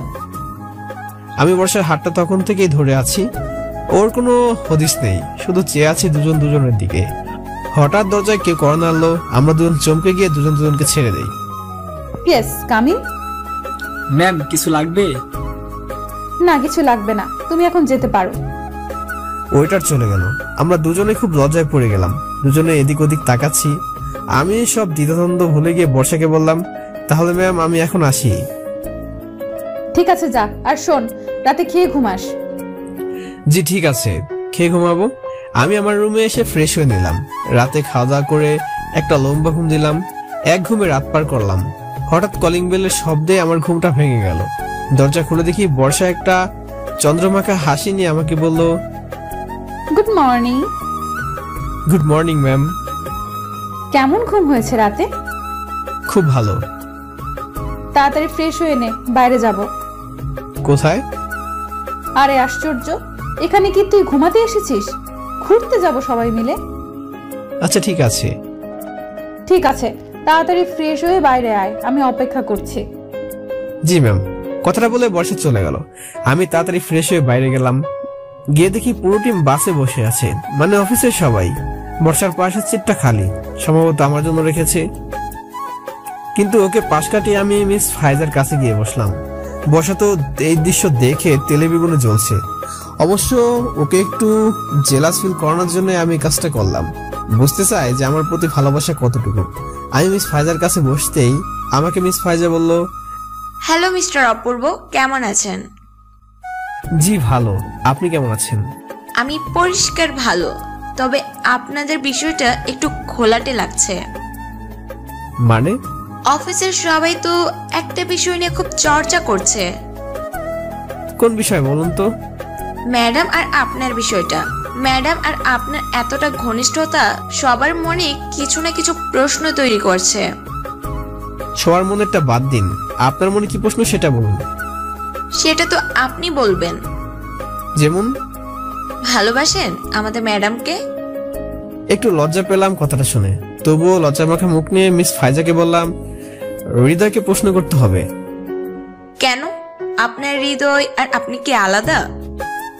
আলাদা নয়, তবে যাই বলি আর যাই করি আগে মনটাকে প্রশ্ন করি, তারপর সবকিছু। আপনার রসিক স্বভাবটা আমার পছন্দ হয়েছে। তাই নাকি? একদম। শুনলাম আফসার ভাই নাকি আপনাকে পছন্দ করে। মানে আফসার ভাই আজকাল আপনার দিকে একটু বেশি তাকাচ্ছে মনে হয়। কথাটা শুনে মিস ফাইজা একটু লজ্জাবোধ করলো। বুঝতে পারছি তারও কিছুটা দুর্বলতা আছে আফসার ভাইয়ের প্রতি। যাই হোক, আমি আর মিস ফাইজা পেছনে বসে হাসি ঠাট্টা করছি, আর বর্ষা কিছুক্ষণ পর পর আমাদের দিকে দেখছে। তবে আমাদের এই পুরো বিষয়টা লক্ষ্য করলেন আফসার ভাই। তিনি প্রথম থেকে আমাদের দিকে নজর রেখে চলেছে। হঠাৎ পিয়ন এসে বললো বর্ষা নাকি আমায় ডাকছে। আমি মিস ফাইজার কাছ থেকে উঠে গিয়ে বর্ষার পাশের সিটে গিয়ে বসলাম। সিটে বসতে বর্ষা আমাকে বললো, কিসের এত কথা তোর মিস ফাইজার সাথে? কই কিসের কথা? তাহলে এত হাসি ঠাট্টা কেন তোদের মাঝে? তোকে না বলেছি ওই মেয়েটার কাছ থেকে দূরে দূরে থাকবি? এই বলছিলাম কেমন আছেন, কি করছেন এসব। আমাকে কিন্তু টুপি পরাতে আসবি না। আমি কোনো কচি খুকি না, বুঝলি? সব বুঝি। কি বুঝবেন আপনি? শুধু তুই বুঝলি না। কিন্তু আমিও রবিমনটা ভাঙাতে গেলাম না। পাবলিক প্লেসে ওর সাথে এমনটা ঘনিষ্ঠ হওয়া বোধহয় ঠিক হবে না। আমি আর কথা না বাইরে চুপ হয়ে গেলাম। সারা পথ একটা কথা বলে নেই। বাসটা হঠাৎ কোথাও থামলো। বাহ, খুব সুন্দর একটা জায়গা, চারদিকে পাহাড়, জঙ্গল, সবুজে সমারোহ। একটি মিষ্টি সকালে এরকম দৃশ্য দেখতে খুবই আনন্দের। সবাই বাস থেকে নেমে হাঁটতে লাগলাম। পাহাড়ের গা কেটে মাটি সিঁড়ি বানানো হয়েছে, সেই সিঁড়ি দিয়ে উপরে উঠতে লাগলাম। বর্ষা ঠিক আমার সাথে গোমরা মুখ করে থাকবে, কথাও বলবে না, কিন্তু আমার থেকে অন্য কোথাও যাবেও না। আর বাকিরা সব আগে থেকে পেছন করে চলেছে। সিঁড়ি দিয়ে উপরে উঠতে উঠতে খুব সুন্দর খোলামেলা একটা জায়গা গিয়ে দাঁড়ালাম আমরা। সেখানে আছে বাঁশের বেড়া দিয়ে কারু কাজ করা খুব সুন্দর একটি রেস্টুরেন্ট। সেই রেস্টুরেন্টের মাঠে একটা বড় চাদর বিছানো হলো। সেই চাদরে আমাদের সবাইকে গোল করে বসতে বলা হলো। আমরা বসলাম। বর্ষা ঘুরে ফিরে সে আমার পাশেই বসলো। সবাই আমার দিকে তাকিয়ে আছে এবং নিজেদের মধ্যে কি যেন বলছে। অবশ্য আমার বুঝতে বাকি নেই সবার মাঝে কি নিয়ে আলোচনা হচ্ছে। ইয়াকুব স্যার আমাদের সবার জন্য নাস্তার ব্যবস্থা করতে গেলেন। এর মাঝে আফসার ভাই বলে উঠলো, আচ্ছা আমরা কি এভাবে বসে থাকবো চুপ করে? কোনো বিনোদন, গান বাজনা, কবিতা, সাহিত্য এমন কিছু হয়ে যাক। মিস্টার আফসার, তাহলে পরিচালনার দায়িত্বটা আপনিই নিন। আমি? হ্যাঁ, আপনি পরিচালনা করুন। ম্যাডামের আদর্শ শিরোধার্য। তবে আমার একটি কথা আছে। কি কথা? পরিচালনার দায়িত্বটা যখন আপনি পেয়েছেন, তাহলে শুরুটাও আপনাকেই করতে হবে। যেমন? কিছু একটা দিয়ে শুরু করুন, যাতে আপনারটা দেখে আরেকজন শুরু করতে পারে। তাহলে ঠিক আছে, সাহিত্য দিয়ে আজকে জলসা শুরু করলাম। বিসমিল্লাহির রহমানির রহিম। এবার আফসার ভাই তার জনপ্রিয় সাহিত্য শুরু করে দিল। হৃদয় ক্ষত বিক্ষত করেছো তুমি তোমার ওই প্রেমে মাখা তীরে। তুমি জানো না তুমি জ্যোৎস্না, তোমাকে ভালোবাসার জন্য আমি কতটা ব্যাকুল আগ্রহে অপেক্ষা করছি। হৃদয়কে কষ্ট দিয়েছো তুমি অজ্ঞতার বেড়া জালে বন্দী হয়ে। তোমাকে মুক্ত করতে আমার এই ভালোবাসার জন্ম, তোমাকে ভালোবাসতে আমার এই প্রেমের উৎপত্তি। তোমাকে পাবো বলে তীব্র বাসনা জেগে উঠেছে হৃদয়ে। তোমাকে হারানোর বেদনা আমাকে ঘুরতে দেয় না। রাতে হৃদয়ের যন্ত্রণা তুমি বুঝবে একদিন, সেই প্রত্যাশায় আমার কষ্ট ভোগ করার কারণ। হে প্রিয়তমা, আমি তোমাকে ভালোবেসে আজ আমি বিনা রোগে রোগী হয়ে আছি। তোমাকে ভালোবেসে আমি হাবুডুবু খাচ্ছি কষ্টের সাগরে। হতাশা আমাকে স্পর্শ করতে পারেনি তোমার ওই চাঁদ মাখা মুখের হাসি দেখি বলে। কষ্ট আমার ছুতে পায়নি তোমার দিগল কাজল মাখা চোখ রেখেছি বলে। আমি ভুলে গিয়েছি সব যন্ত্রণা তোমাকে পাওয়ার আনন্দে। আত্মহারা হয়ে গেছি তোমার ভালোবাসায়। হৃদয় প্রশান্তি দেওয়ার মতো এমন একটি কথা বলে দাও তুমি আমায়, যা শ্রুতি মধুর হয়ে আমার কানে বাজবে সারাক্ষণ। কষ্ট, যন্ত্রণা, দুঃখ, বেদনা সে তো মরিচিকার মতো উড়ে যাবে তোমার ভালোবাসার একটু স্পর্শ পেলে। তাহলে আর দেরি কেন? সেই স্পর্শ আমায় দাও হে প্রিয়তমা। আমি তোমার সেই পবিত্র ছোঁয়া পেতে অধীর আগ্রহে অপেক্ষা করব আদি অনন্ত অনেকদিনকাল পর্যন্ত। শেষ করতেই সবাই হাততালি বাজিয়ে আফসার ভাইয়ের সাহিত্যকে বরণ করে নিল। হঠাৎ করে মিস ফাইজা আফসার ভাইকে বলে উঠল, মিস্টার আফসার, আপনি যে এত ভালো সাহিত্য জানেন আগে কিন্তু জানতাম না। খুব সুন্দর হয়েছে। কি হবে সাহিত্য দিয়ে যদি মনে মানুষকেই শোনাতে না পারি? তা কে আপনার মনের মানুষ আফসার ভাই? আমার কথা বাদ দিন অপূর্ব ভাই, আপনার মনে মানুষকে সেটা বলুন। আমার আবার মনের মানুষ? কেন, আপনার কোনো মনে মানুষ নেই? কই না তো। এরপর আফসার ভাই সবার সামনে যে বিস্ফোরকমূলক কথাটা বলল, রীতিমতো যে বিস্ফোরণ ঘটালো তার জন্য আমি মোটেও প্রস্তুত ছিলাম না। কারণ আফসার ভাই বলল, লেডিস অ্যান্ড জেন্টলম্যান, এই মতো যিনি বললেন যে আমার কোনো মনে মানুষ নেই, তিনি একটি ডাহা মিথ্যা কথা বললেন। আসলে তার মনে মানুষ আছে, কিন্তু তিনি প্রকাশ করতে চান না। তবে আমরা সবাই ওনার মুখ থেকে শুনবো কে সেই মনে মানুষ। আমি আফসার ভাইয়ের অ্যানাউন্সমেন্ট শুনে যেন আসমান থেকে বললাম, এটা কি কথা বলে দিলেন উনি? এরকম কথা বলবেন সবার সামনে আমি কল্পনা করতেও পারিনি। আমি অবাক হয়ে তার কথাগুলো ভাবতেছি। হঠাৎ আফসার ভাই আমার ভাবনায় ব্যাঘাত ঘটিয়ে বলতে শুরু করলো, কি হলো অপূর্ব ভাই বলুন। সবাই আমাকে ঘিরে ধরলো আমার মনে মানুষের নাম কি তা জানতে। হঠাৎ বর্ষা উঠে দাঁড়ালো আর বেশ রাগী লোক নিয়ে আফসার ভাইকে বলল, মিস্টার আফসার, কারো ব্যক্তিগত পার্সোনাল বিষয়ে জোর করে জানতে যাওয়াটা কিন্তু আমি ঠিক ভালো নজরে দেখছি না। ম্যাম প্লিজ, এই মুহূর্তে আমি এই টিমের পরিচালক। যেহেতু আপনি নিজে এই দায়িত্ব আপনাকে অপনয়ন করেছেন, অফকোর্স আপনি আমাদের অফিসের বস, কিন্তু সেটা অফিসে। যেহেতু আমি পরিচালকের দায়িত্ব পেয়েছি, সেহেতু আপনি এখন আমার আন্ডারে চলে গেছেন। তাই আমি যা বলবো এখানে তাই হবে। অন্য কেউ বললে সেটা গ্রহণযোগ্য হবে না। বর্ষা বেশ লজ্জা পেল আফসার ভাইয়ের কথা শুনে, তাই আর কথা না বাড়িয়ে বসে পড়ল। আফসার ভাইয়ের কলেজে আছে বলতে হবে, কারণ অফিসের বসের মুখের উপর এত বড় কথা বলে দিতেও সাহসের প্রয়োজন। তবে এত বড় সাহস আমার ক্ষেত্রে প্রয়োগ না করলেও পারত। এখন এই অস্বস্তিকর পরিস্থিতি থেকে বর্ষা যে আমায় বাঁচাবে তারও কোনো উপায় নেই, কারণ বর্ষার ক্ষমতা কতটুকু তা তো একটু আগে দেখে নিলাম। আফসার ভাইয়ের ট্যালেন্ট আছে বলতে হবে। কার্পেট থেকে কিভাবে কথা বের করতে হয় সে কৌশলটা সে খুব ভালো করে জানে। যাই হোক, এখন সবাই আমাকে ঘিরে ধরেছে, এখন মিথ্যা কথা বলার পার কোনো উপায় নেই। হঠাৎ আফসার ভাই বলে উঠলো, প্লিজ সবাই একটু শান্ত হন। অপূর্ব ভাই অবশ্যই আমাদেরকে সেই মেয়েটির সম্পর্কে বলবে, তবে যেহেতু আমার মাধ্যমে এই জলসাটা একটি সাহিত্যের মঞ্চে পরিণত হয়েছে, সেহেতু অপূর্ব ভাই কিভাবে সেই মেয়েটির বর্ণনা দেবে আমাদের কাছে সেটা তার উপর ছেড়ে দিলাম। এখন তিনি আমাদেরকে সেই মেয়েটি সম্পর্কে সাহিত্যের আকারে তার পরিচয় দিবেন। অপূর্ব ভাই প্লিজ স্টার্ট, শুরু করে দিন। মনে মনে ভাবছি, বর্ষা ভুল মানুষকে পরিচালকের দায়িত্ব দেয়নি তো। জলসা কিভাবে জমাতে হয় সে তো আফসার ভাইয়ের কাছ থেকে শিখবে। যাই হোক, আফসার ভাই আমাকে একটা সুযোগ দিল আর কি। আমার মনের মানুষটির নাম না প্রকাশ করার জন্য তার বিনিময় সাহিত্যের আকারে আমার প্রিয় মানুষটির সৌন্দর্যের বর্ণনা দিতে হবে সবার কাছে। যাই হোক, পূর্বে সাহিত্য চর্চার অভিজ্ঞতা যেহেতু আছে, তাই সুযোগ সবাইকে আমার সাহিত্যের প্রতিভাটা দেখানোর। হঠাৎ করে আফসার ভাই বলে উঠলো, কি হলো অপূর্ব ভাই, কি এত ভাবছেন, শুরু করুন। তারপর আমি বলতে শুরু করলাম, সৌন্দর্য তার সৌন্দর্যের কাছে হার মানবে, তার দিকে একটিবার তাকালে চোখ ফেরানো দেয়। নিবিড় মায়াবী, এমনই সে রূপসী মায়াবিনী, তার রূপের মায়া না যেন কতজনকে ঘায়েল করেছে এই পর্যন্ত, তা এখন ইতিহাস। পেয়ে পড়াটা বাধ্যতামূলক, যদি একটিবার তার পবিত্র চেহারা দেখে কেউ। তার চোখগুলো যেন হরিণের চোখের মতোই, তাই বারবার আমি পেয়ে পড়েছি চোখের মায়ায়। সে চোখের নিচে কাজলের একটি স্পর্শ যেন বাড়িয়েছে তার সৌন্দর্য হাজার গুণে। তার মেঘকাল চুলে যেন আমাকে বারবার মুগ্ধ করে তুলেছে, তাই তো কাজল মাখা ওই দ্বিগল চোখে প্রেমে পড়েছি বারবার। আমার এতটাই পছন্দের সেই চোখগুলো, তার হাতের স্পর্শ যেদিন পেয়েছি সেদিন অনুভব করেছি তার কোমলতা, তাই তো বারবার তার প্রেমে পড়েছি আমি। তাকে ছাড়া আমি আমার জীবন শূন্য, তাকে পেলে আমার জীবন পরিপূর্ণ। তার হাসি মাখা ওই চন্দ্র মুখটা না ভোলার মতো। হারিয়ে ফেলি দুঃখ, হারিয়ে ফেলি কষ্ট যন্ত্রণা যখন তার চন্দ্র মাখা ওই হাসি মুখটা দেখি। এমনই সৌন্দর্যের অধিকারিণী সে, মাঝে মাঝে মনে হয় পৃথিবীর সব সৌন্দর্য তার মাঝে প্রবাহিত। বাহ বাহ, অসাধারণ সেই সৌন্দর্য। আর অসাধারণ আপনি যে তার প্রেম আপনি পেয়েছেন, সেই সৌন্দর্যের অধিকারিণী, সেই সৌন্দর্যের রানীকে উদ্দেশ্য করে কিছু বলুন। ভালোবাসি তোমায়, বড্ড বেশি ভালোবাসি। আল্লাহ সাক্ষী, হৃদয় ভালোবাসার জন্য যতটুকু জায়গা খালি আছে তার স্বপ্ন জুড়ে শুধুমাত্র তোমারই অস্তিত্ব, শুধুমাত্র তোমার নাম লেখাই হৃদয়। এই প্রেমের সাহিত্যের উৎপত্তি তোমার জন্য হয়েছে, তা কি জানো তুমি? তোমাকে ঘিরে আমার বাঁচার স্বপ্ন, তোমাকে ঘিরে আমার যত আশা।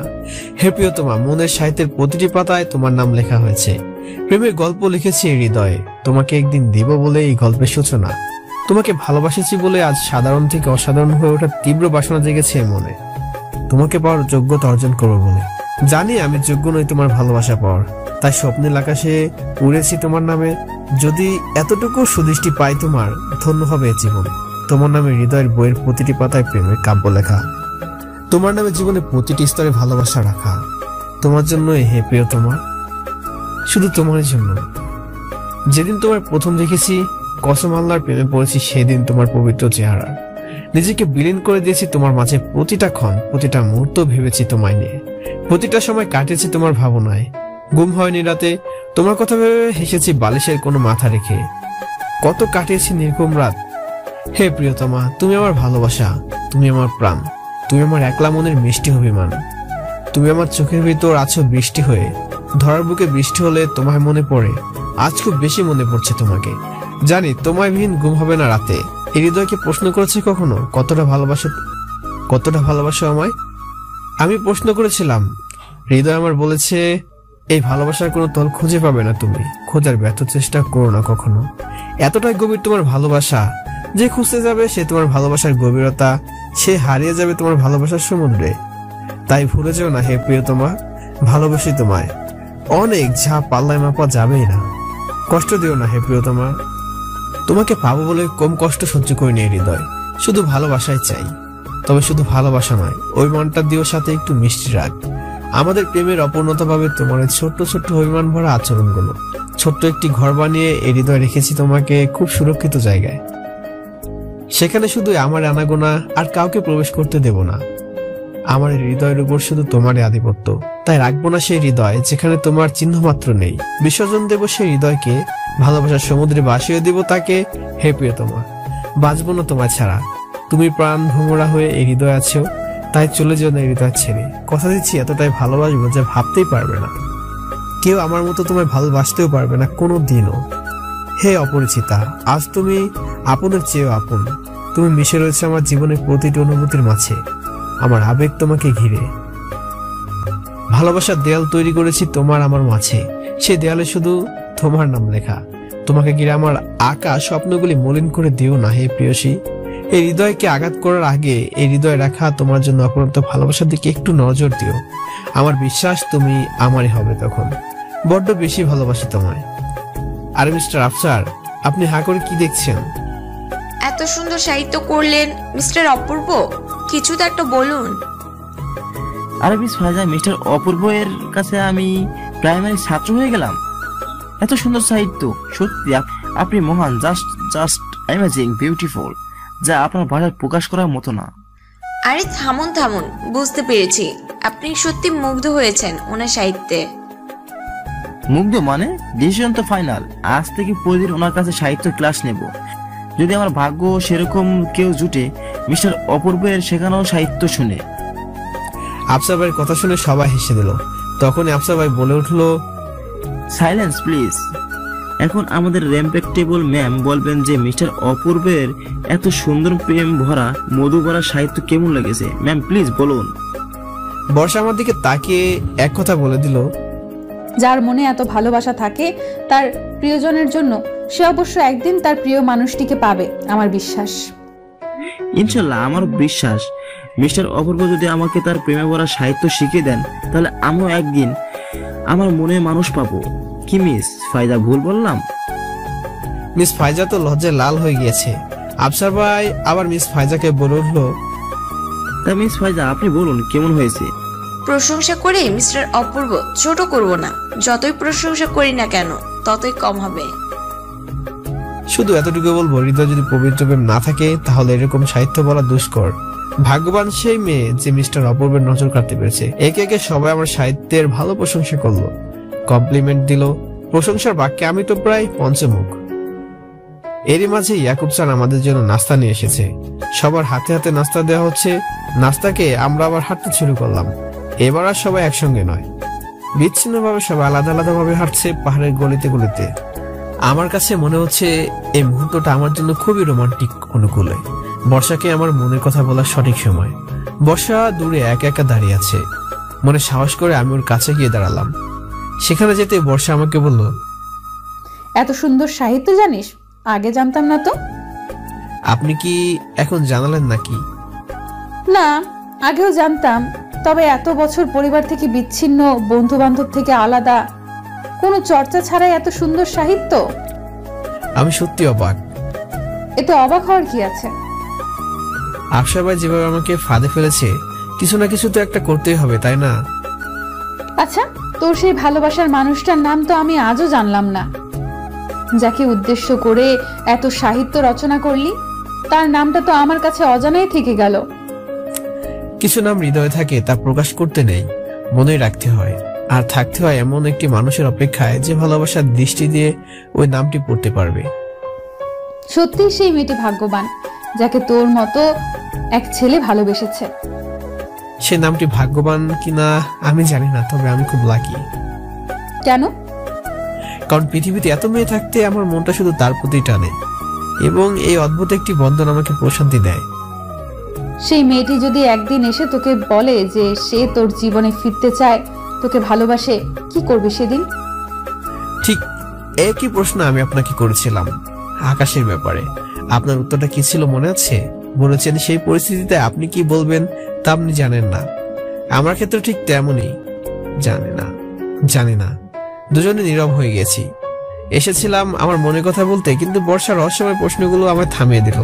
হঠাৎ বর্ষার মোবাইল বেজে উঠলো। ফোন রিসিভ করে কিছুক্ষণ কথা বলার পর তারপর কলটা কেটে দিল। আমি বর্ষাকে বললাম, কে ফোন দিয়েছিল? বাবা। কি হয়েছে? বাবা আমার জন্য ছেলে দেখেছে। ওর বুকে কথাটা শুনে বুকের ভেতরটা কেমন যেন করে উঠলো। বুঝতে পারছিলাম না কি করব, কি করা উচিত, কি বলা উচিত। আমার জীবনে যা ঘটছে সবই যেন অপ্রত্যাশিত ভাবে। আমি কি আবার বর্ষাকে হারাতে চলেছি? এতটা কাছে পেয়ে আমি কি ওকে হারিয়ে ফেলবো? এসব ভাবতে ভাবতে মনের ভেতরটা কালো মেঘে ছেয়ে গেল। হঠাৎ করে বর্ষা আমাকে বলে উঠলো, কি রে, চুপ করে আছিস কেন? ছেলেকে আপনার পছন্দ হয়েছে? এখনো দেখিনি। ছেলে নাকি দক্ষিণ কোরিয়ায় থাকে, খুব ভালো অবস্থানে আছে। ও আমাকে নাকি বিয়ের পর ও দেশে নিয়ে যাবে, এখানে থাকতে দিবে না। আমার কলিজাটা টুকরো টুকরো হয়ে যাচ্ছে। এবার আমার মনের কষ্টটা যেন চোখ দিয়ে প্রকাশ করতে চাইছে। অনেক কষ্টে নিজেকে কন্ট্রোল করে ওকে একটি প্রশ্ন করলাম, আপনি কি বিয়েটা করবেন? তুই এইভাবে কেন বলছিস অপূর্ব? না, আসলে এমনি। জানি না, তবে আগে ভেবে দেখবো। কথাটা বলে বর্ষা হাঁটতে শুরু করলো। বিয়ের ব্যাপারে একেবারে অসম্মতি প্রকাশ করেনি, আবার সম্মতিও প্রকাশ করেনি। সবকিছুই ঘোলাটে লাগছে। আচ্ছা, ও কি আমার মনের কথা বুঝতে পারে? ও কি অনুভব করতে পারে তার প্রতি আমার ভালোবাসা? বর্ষাকে হারিয়ে ফেলেছি ভেবে এতটা দূরে ছিলাম অভিমানের কারণে, কিন্তু আবার যখন ওকে ফিরে পেলাম, পেয়েও কি আবার আমাকে হারানোর যন্ত্রণা পেতে হবে? দুঃখ হৃদয় ভরা নিয়ে একটা দীর্ঘশ্বাস ফেললাম। কষ্টগুলো যেন ভেতরে আটকে থাকে। খাঁচার পাখির মতো হঠাৎ বর্ষা আমাকে ওর কাছে ডাক দিল। আমি ওর কাছে গিয়ে বললাম, কি হলো, ডাকছেন কেন? ডাকছেন কেন মানে? আর ওখানে দাঁড়িয়ে কি এত ভাবছিস শুনি? চল আমার সাথে চল। কোথায়? আয় না, এত প্রশ্ন করছিস কেন? কিন্তু আফসার ভাই সব বাকিরা যে এখানে। থাকুক ওরা এখানে, তুই আমার সাথে চল। আরে কোথায় যাব সেটা বলবেন তো। এবার খুব রাগি লোক নিয়ে আমার দিকে তাকালো আর বলতে লাগলো, তুই আমার সাথে যাবি? আমি ওর রাগ দেখে কথা বাড়ালাম না, সোজা ওর সাথে প্রাইভেট কারে উঠে পড়লাম। বর্ষা গাড়িতে উঠে বিড়বিড় করে আমায় বলছে, তুই সব সময় বেশি কথা বলিস, একটু কম কথা বলতে পারিস না? এত প্রশ্ন কেন তোর মনে? সব সময় এত প্রশ্ন করিস কেন শুনি? কি করব বলেন, আমার দেখাশোনা করার মতো কেউ নেই। আমার যদি কিছু হয়ে যায় তখন? মানে আমি তোর দেখাশোনা করি না? করেন তো, কিন্তু ওই যে সেদিন বাসে বললেন না আপনি সবসময় থাকবেন না, চলে যাবেন, নিজের খেয়াল নিজে রাখতে। এসব কথা বলে আমাকে কষ্ট দিতে তোর খুব ভালো লাগে তাই না? আনন্দ পাস এসব কথা বলে? কথাটা শুনে ওর দিকে তাকালাম, তাকিয়ে দেখি ওর চোখে পানি, চোখের পানি বের হয়ে পড়ছে। আমি ওকে কান্না করতে দেখে বললাম, আপনি কাঁদছেন কেন? তুই তো এটাই চাস যে আমি কাঁদি, তাই না? কথাটা বলে বাইরের দিকে মুখ ফিরিয়ে নিল। ওর এই অভিমান ভরা আচরণগুলো আমাকে বারবার ঘায়েল করেছে, বাধ্য করেছে প্রেমে পড়তে।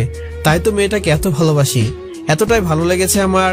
আমি খুব সাহস করে আমার হাতটা বাড়িয়ে দিলাম ওর গালে, মুখটা আমার দিকে ফিরিয়ে আনলাম, হাতের বৃদ্ধাঙ্গুল দিয়ে চোখের পানিগুলো মুছে দিলাম আর বলতে লাগলাম, প্লিজ কাঁদবেন না, আমার খুব খারাপ লাগছে আপনাকে কাঁদতে দেখলে। আমি কাঁদলে তোর কি? আমি কষ্ট পেলেই বা তোর কি? প্লিজ এসব বলবেন না, আমার খুব খারাপ লাগে, খুব কষ্ট হয় আপনাকে কাঁদতে দেখলে। কেন? তোর কষ্ট পাওয়ার কি আছে? আমি একটা দীর্ঘশ্বাস ফেলে বললাম, সেটা যদি বুঝতেন তাহলে আর চোখের পানিগুলো অন্যভাবে মুছে দিতাম। মানে কিছু বুঝলাম না।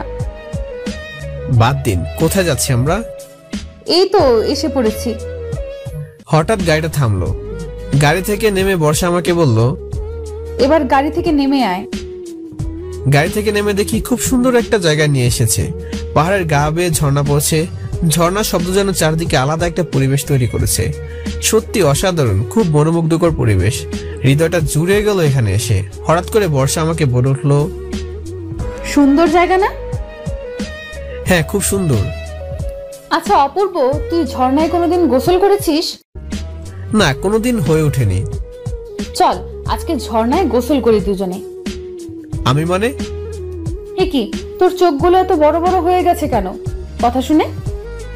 আপনি কি এখানে গোসল করতে চাইছেন? হ্যাঁ সেটাই তো বললাম। মানে আপনি পাবলিক প্লেসে খোলা পরিবেশে গোসল করবেন? আশ্চর্য, তাতে কি হয়েছে? দেখছিস না কত মানুষ এখানে গোসল করছে? সেটাই তো প্রবলেম, এখানে কত মানুষ দেখেছেন আর আপনি গোসল করবেন? ওরা আপনার দিকে তাকিয়ে তাকিয়ে দেখবে। না না না, আর আপনার এখানে গোসল করার প্রয়োজন নেই। কি সব যাতা বলছিস? দেখছিস না এখানে কত মেয়েরা গোসল করছে, সবাই কি তাকিয়ে আছে নাকি ওদের দিকে? আশ্চর্য তো, সব মেয়ের আপনি কি এক হলেন নাকি? অপূর্ব, তুই ঠিক আগের মতোই সেকালে রয়ে গেলি, একটু চেঞ্জ হলি না। নিজের চিন্তা ভাবনাটাকে একটু পরিবর্তন কর, বুঝলি? দেখুন, আমার চিন্তা ভাবনা যেমন তেমনই থাক, পরিবর্তন করার কোনো প্রয়োজন নেই। আপনি শুধু এখানে গোসল করবেন না, ব্যাস। হ্যাঁ, এত সুন্দর জায়গায় এসে গোসল না করলে খুব মিস করব।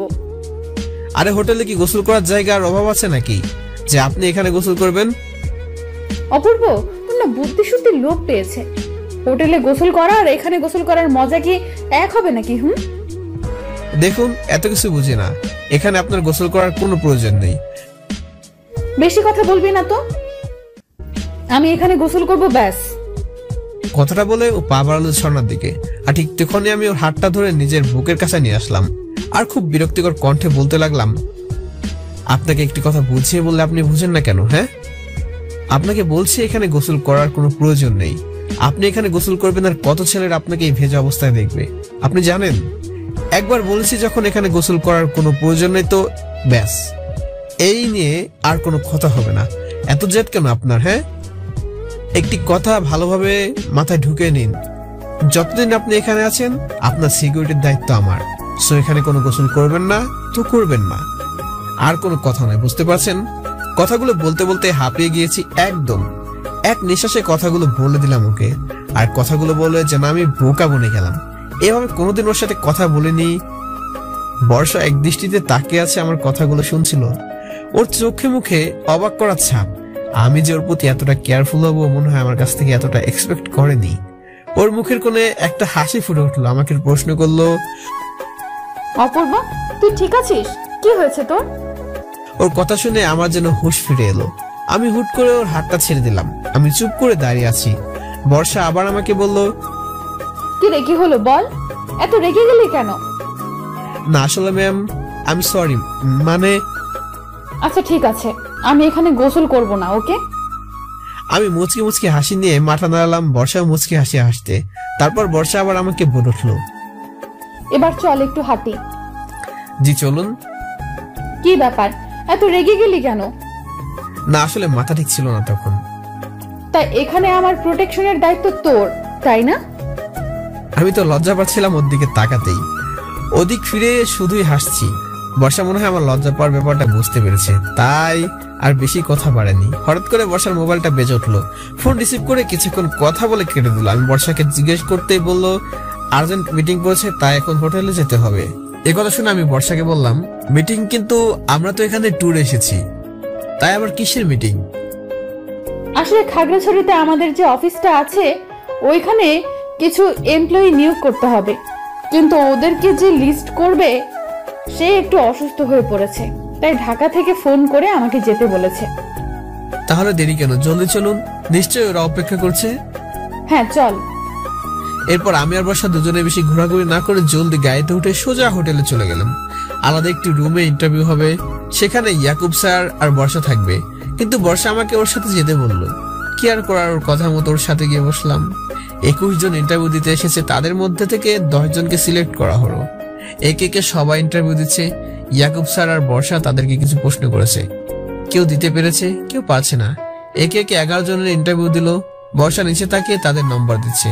হঠাৎ 12 নম্বর ইন্টারভিউ দিতে আসা একটি ছেলে রুমে ঢুকে বর্ষাকে দেখে বর্ষা নাম ধরে বলল, বর্ষা তুমি এখানে?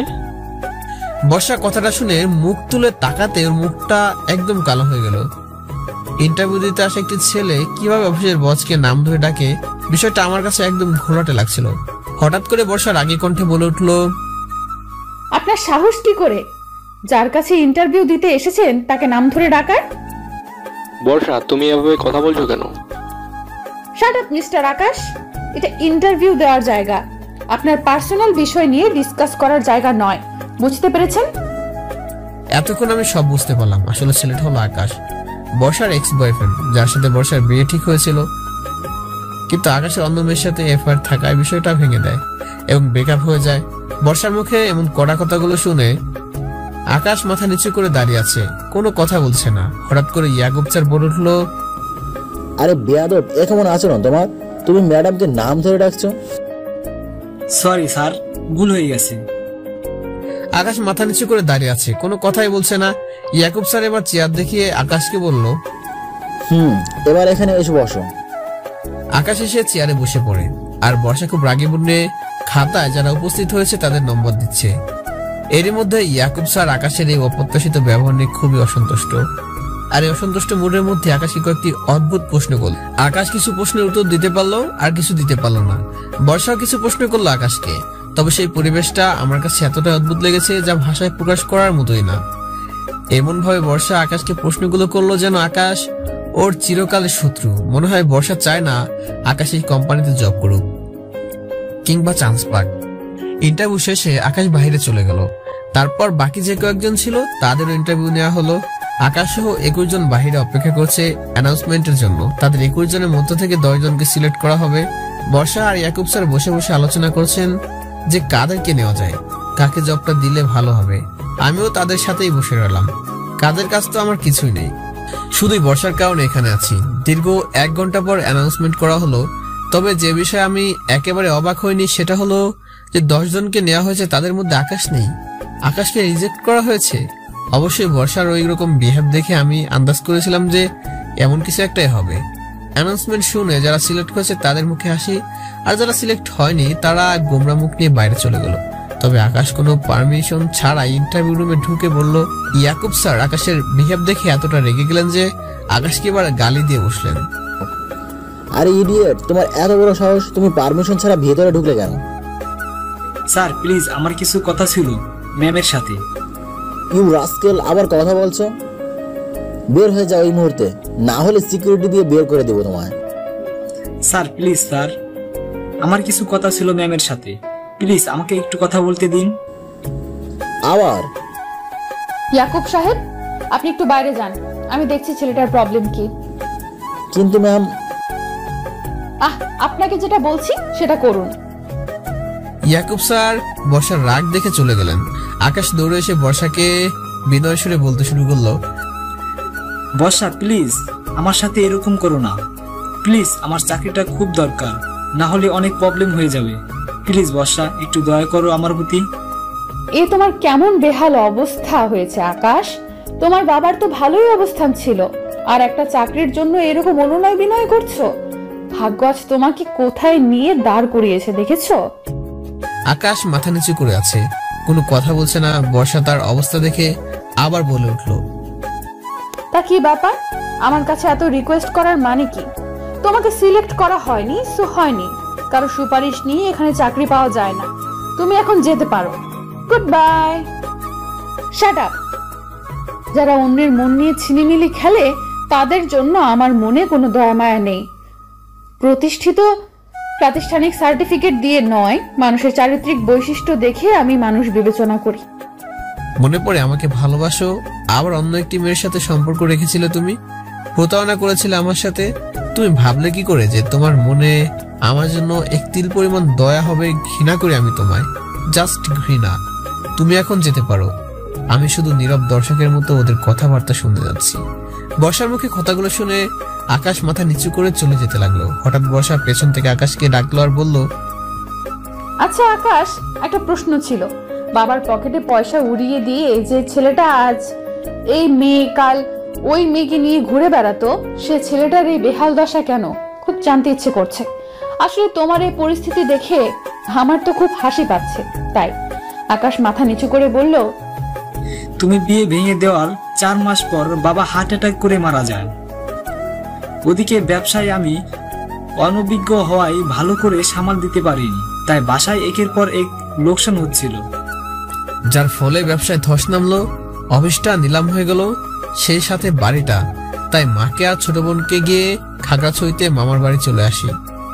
এখন থেকে একের পর এক চাকরি খুঁজতে লাগে, কিন্তু কোনো চাকরি পায় না। অন্যদিকে মায়ের অসুখ, ছোট বোনটা লেখাপড়া খরচ চালাতে হয়, মামা একসাথে সবকিছু পারছে না। তাই আমার খুব চাকরিটা প্রয়োজন ছিল বর্ষা। আল্লাহ জানে বেঈমান প্রতারকদের কি অবস্থা করতে হয়। তোমার পাপের ফল স্বরূপ আজ তোমার এই অবস্থা আকাশ। বুঝতে পেরেছো তো? কারো মন ভাঙলে তার শাস্তি একদিন না একদিন ঠিক পেতে হয়। তুমি এখন যেতে পারো। এই কোম্পানিতে তোমার কোনো চাকরি হবে না। তোমার চেহারা আমার আর সহ্য হচ্ছে না, প্লিজ লিভ। আকাশ বর্ষার কথাগুলো শুনে চলে যেতে লাগলো। আকাশের পরিবারের কথা শুনে আমার খুব মায়া লেগে গেল আকাশের প্রতি। হঠাৎ আমি পেছন থেকে ডাক দিলাম আকাশকে, এই যে শুনুন, একটু দাঁড়ান। বর্ষা আমার ব্যবহারে খুব অবাক হলো। আকাশ অবাক হয়ে আমাকে বলতে শুরু করলো, কি ব্যাপার? তুই ওকে দাঁড়াতে বললি কেন? ম্যাম, আমি বলেছিলাম কি আকাশের চাকরিটা দিয়ে দিন। তোর মাথা ঠিক আছে অপূর্ব? এই ছেলেটা আমার সাথে প্রতারণা করেছে, আর তুই বলছিস ওকে চাকরি দিতে? ম্যাম, ও যাই করুক না কেন, ওর জন্য ওর পরিবার কষ্ট করবে, এটা তো ঠিক না। প্লিজ ম্যাম, ওকে চাকরিটা দিয়ে দিন। আই এম সরি অপূর্ব, আমি তোর রিকোয়েস্ট রাখতে পারলাম না। এই ছেলেটাকে আমি সহ্য করতে পারছি না, সেখানে ওকে চাকরি দেওয়ার তো কোনো প্রশ্নই আসে না। ম্যাম প্লিজ একটু বোঝার চেষ্টা করুন। আকাশ অপরাধ করেছে, কিন্তু তার জন্য ওর পরিবার তো আর শাস্তি পেতে পারে না, তাই না? আমি তো ওর পরিবারকে কোনো শাস্তি দিচ্ছি না। আকাশের এই চাকরিটার উপর ওর পরিবারের ভবিষ্যৎ ডিপেন্ড করছে, ওর ছোট বোনের ভবিষ্যৎ ডিপেন্ড করছে, ওর অসুস্থ মা। প্লিজ একটু বোঝার চেষ্টা করুন। কিন্তু প্লিজ ম্যাম, আমার জন্য। বর্ষা আমার কথাগুলো শুনে কিছুক্ষণ ভাবলো। ভাবার পর আকাশকে বলল, মিস্টার আকাশ, তোমাকে এই চাকরিটা দেওয়া হলো। Thanks you ma'am. আমার বাড়ির সামনে একটা কুকুর আসলেও তাকে ফিরিয়ে দেই না, তোমাকে সেই দয়াটাই করলাম। আর হ্যাঁ, এই যে দেখছো অপূর্ব, ওর রিকোয়েস্টেই তোমাকে চাকরিটা দিয়েছি। অপূর্ব আমার হবু বর। কথাটা শুনেই আমি ওর দিকে অবাক দৃষ্টিতে তাকালাম। কিছুদিন পর আমরা বিয়ে করছি, কথাটা সবার আগে তোমাকে জানালাম। চলে এসো বিয়ের দিন, দুমুঠো ডাল ভাত খেয়ে যেও। সরি, বিয়ে বাড়িতে তো আর ডাল ভাত রান্না করা হয় না, পোলাও মাংসই খেয়ে যেও। অবশ্য তোমার যা আর্থিক অবস্থা, তাতে ফ্রিতেই খাইয়ে দিব। তোমায় আর হাতে করে গিফট আনতে হবে না, তুমি এখন যেতে পারো। কথাটা বলে বর্ষা মুখ ফিরিয়ে নিল, আর আকাশ এতগুলো অপমানমূলক কথা মুখ বুঝে সহ্য করে আস্তে আস্তে চলে গেল। কি বা বলতো? আকাশ রুম থেকে বের হয়ে যেতেই আমি অবাক হয়ে বর্ষাকে প্রশ্ন করলাম, হবু বর মানে কি সব বলছেন আপনি আকাশকে? আপনার মাথা ঠিক আছে? বর্ষা মুচকি মুচকি হাসছে, কোনো কথাই বলছে না। আমি তার হাসি দেখে বললাম, আশ্চর্যতে হাসার মতো কি বললাম? আপনি আকাশকে বললেন কেন আমি আপনার হবু বর? কিছুদিন পর আমরা বিয়ে করছি। বর্ষা এখনো মুচকে মুচকে হাসছে। আমি আবার তাকে বললাম, আশ্চর্য তো, আপনি এখনো হাসছেন। বলুন এই কথাটা কেন বললেন ওকে? কেন? আমাকে যদি তোর বিয়ে করতে হয়, করবি না আমায় বিয়ে? ওর মুখে কথাটা শুনে থমকে গেলাম আমি। কি বলছে মেয়েটা? আমার কাছে যেন মেঘনা চাইতে বৃষ্টি, কিন্তু যে পরিস্থিতিতে বর্ষায় কথাগুলো বলেছে, এখনো সিরিয়াস কিনা এ বিষয়ে আমার সংকোচ বোধ করছে। সব ভাবনা বাদ দিয়ে আমি বর্ষাকে আবার বললাম, কি সব যাতা বলছেন আপনি? দেখুন, আমাকে টেনশনে ফেলবেন না। আরে তুই এত চাপ নিচ্ছিস কেন? ওকে জাস্ট জেলাস ফিল করানোর জন্য কথাটা বললাম, এইটুকুই। কথাটা শুনে মনের মধ্যে কেমন যেন একটা হতাশা চলে এলো। সত্যি সত্যি যদি বর্ষা বলতো যে ও আমাকে বিয়ে করতে চায়, তাহলে বোধহয় আমার জীবনে সবচেয়ে বেশি খুশি হতাম এই মুহূর্তে। তারপর আমি বর্ষাকে বললাম, ও আমি তো ভেবেছিলাম। কি ভেবেছিলি তুই? কিছু না। আচ্ছা এখন চল, অনেক ক্ষুধা লেগেছে, রাতও হয়েছে অনেক। আজকে তো আর তেমন কিছু ঘুরতে পারলাম না, চল বাইরে গিয়ে কিছু খেয়ে নেই।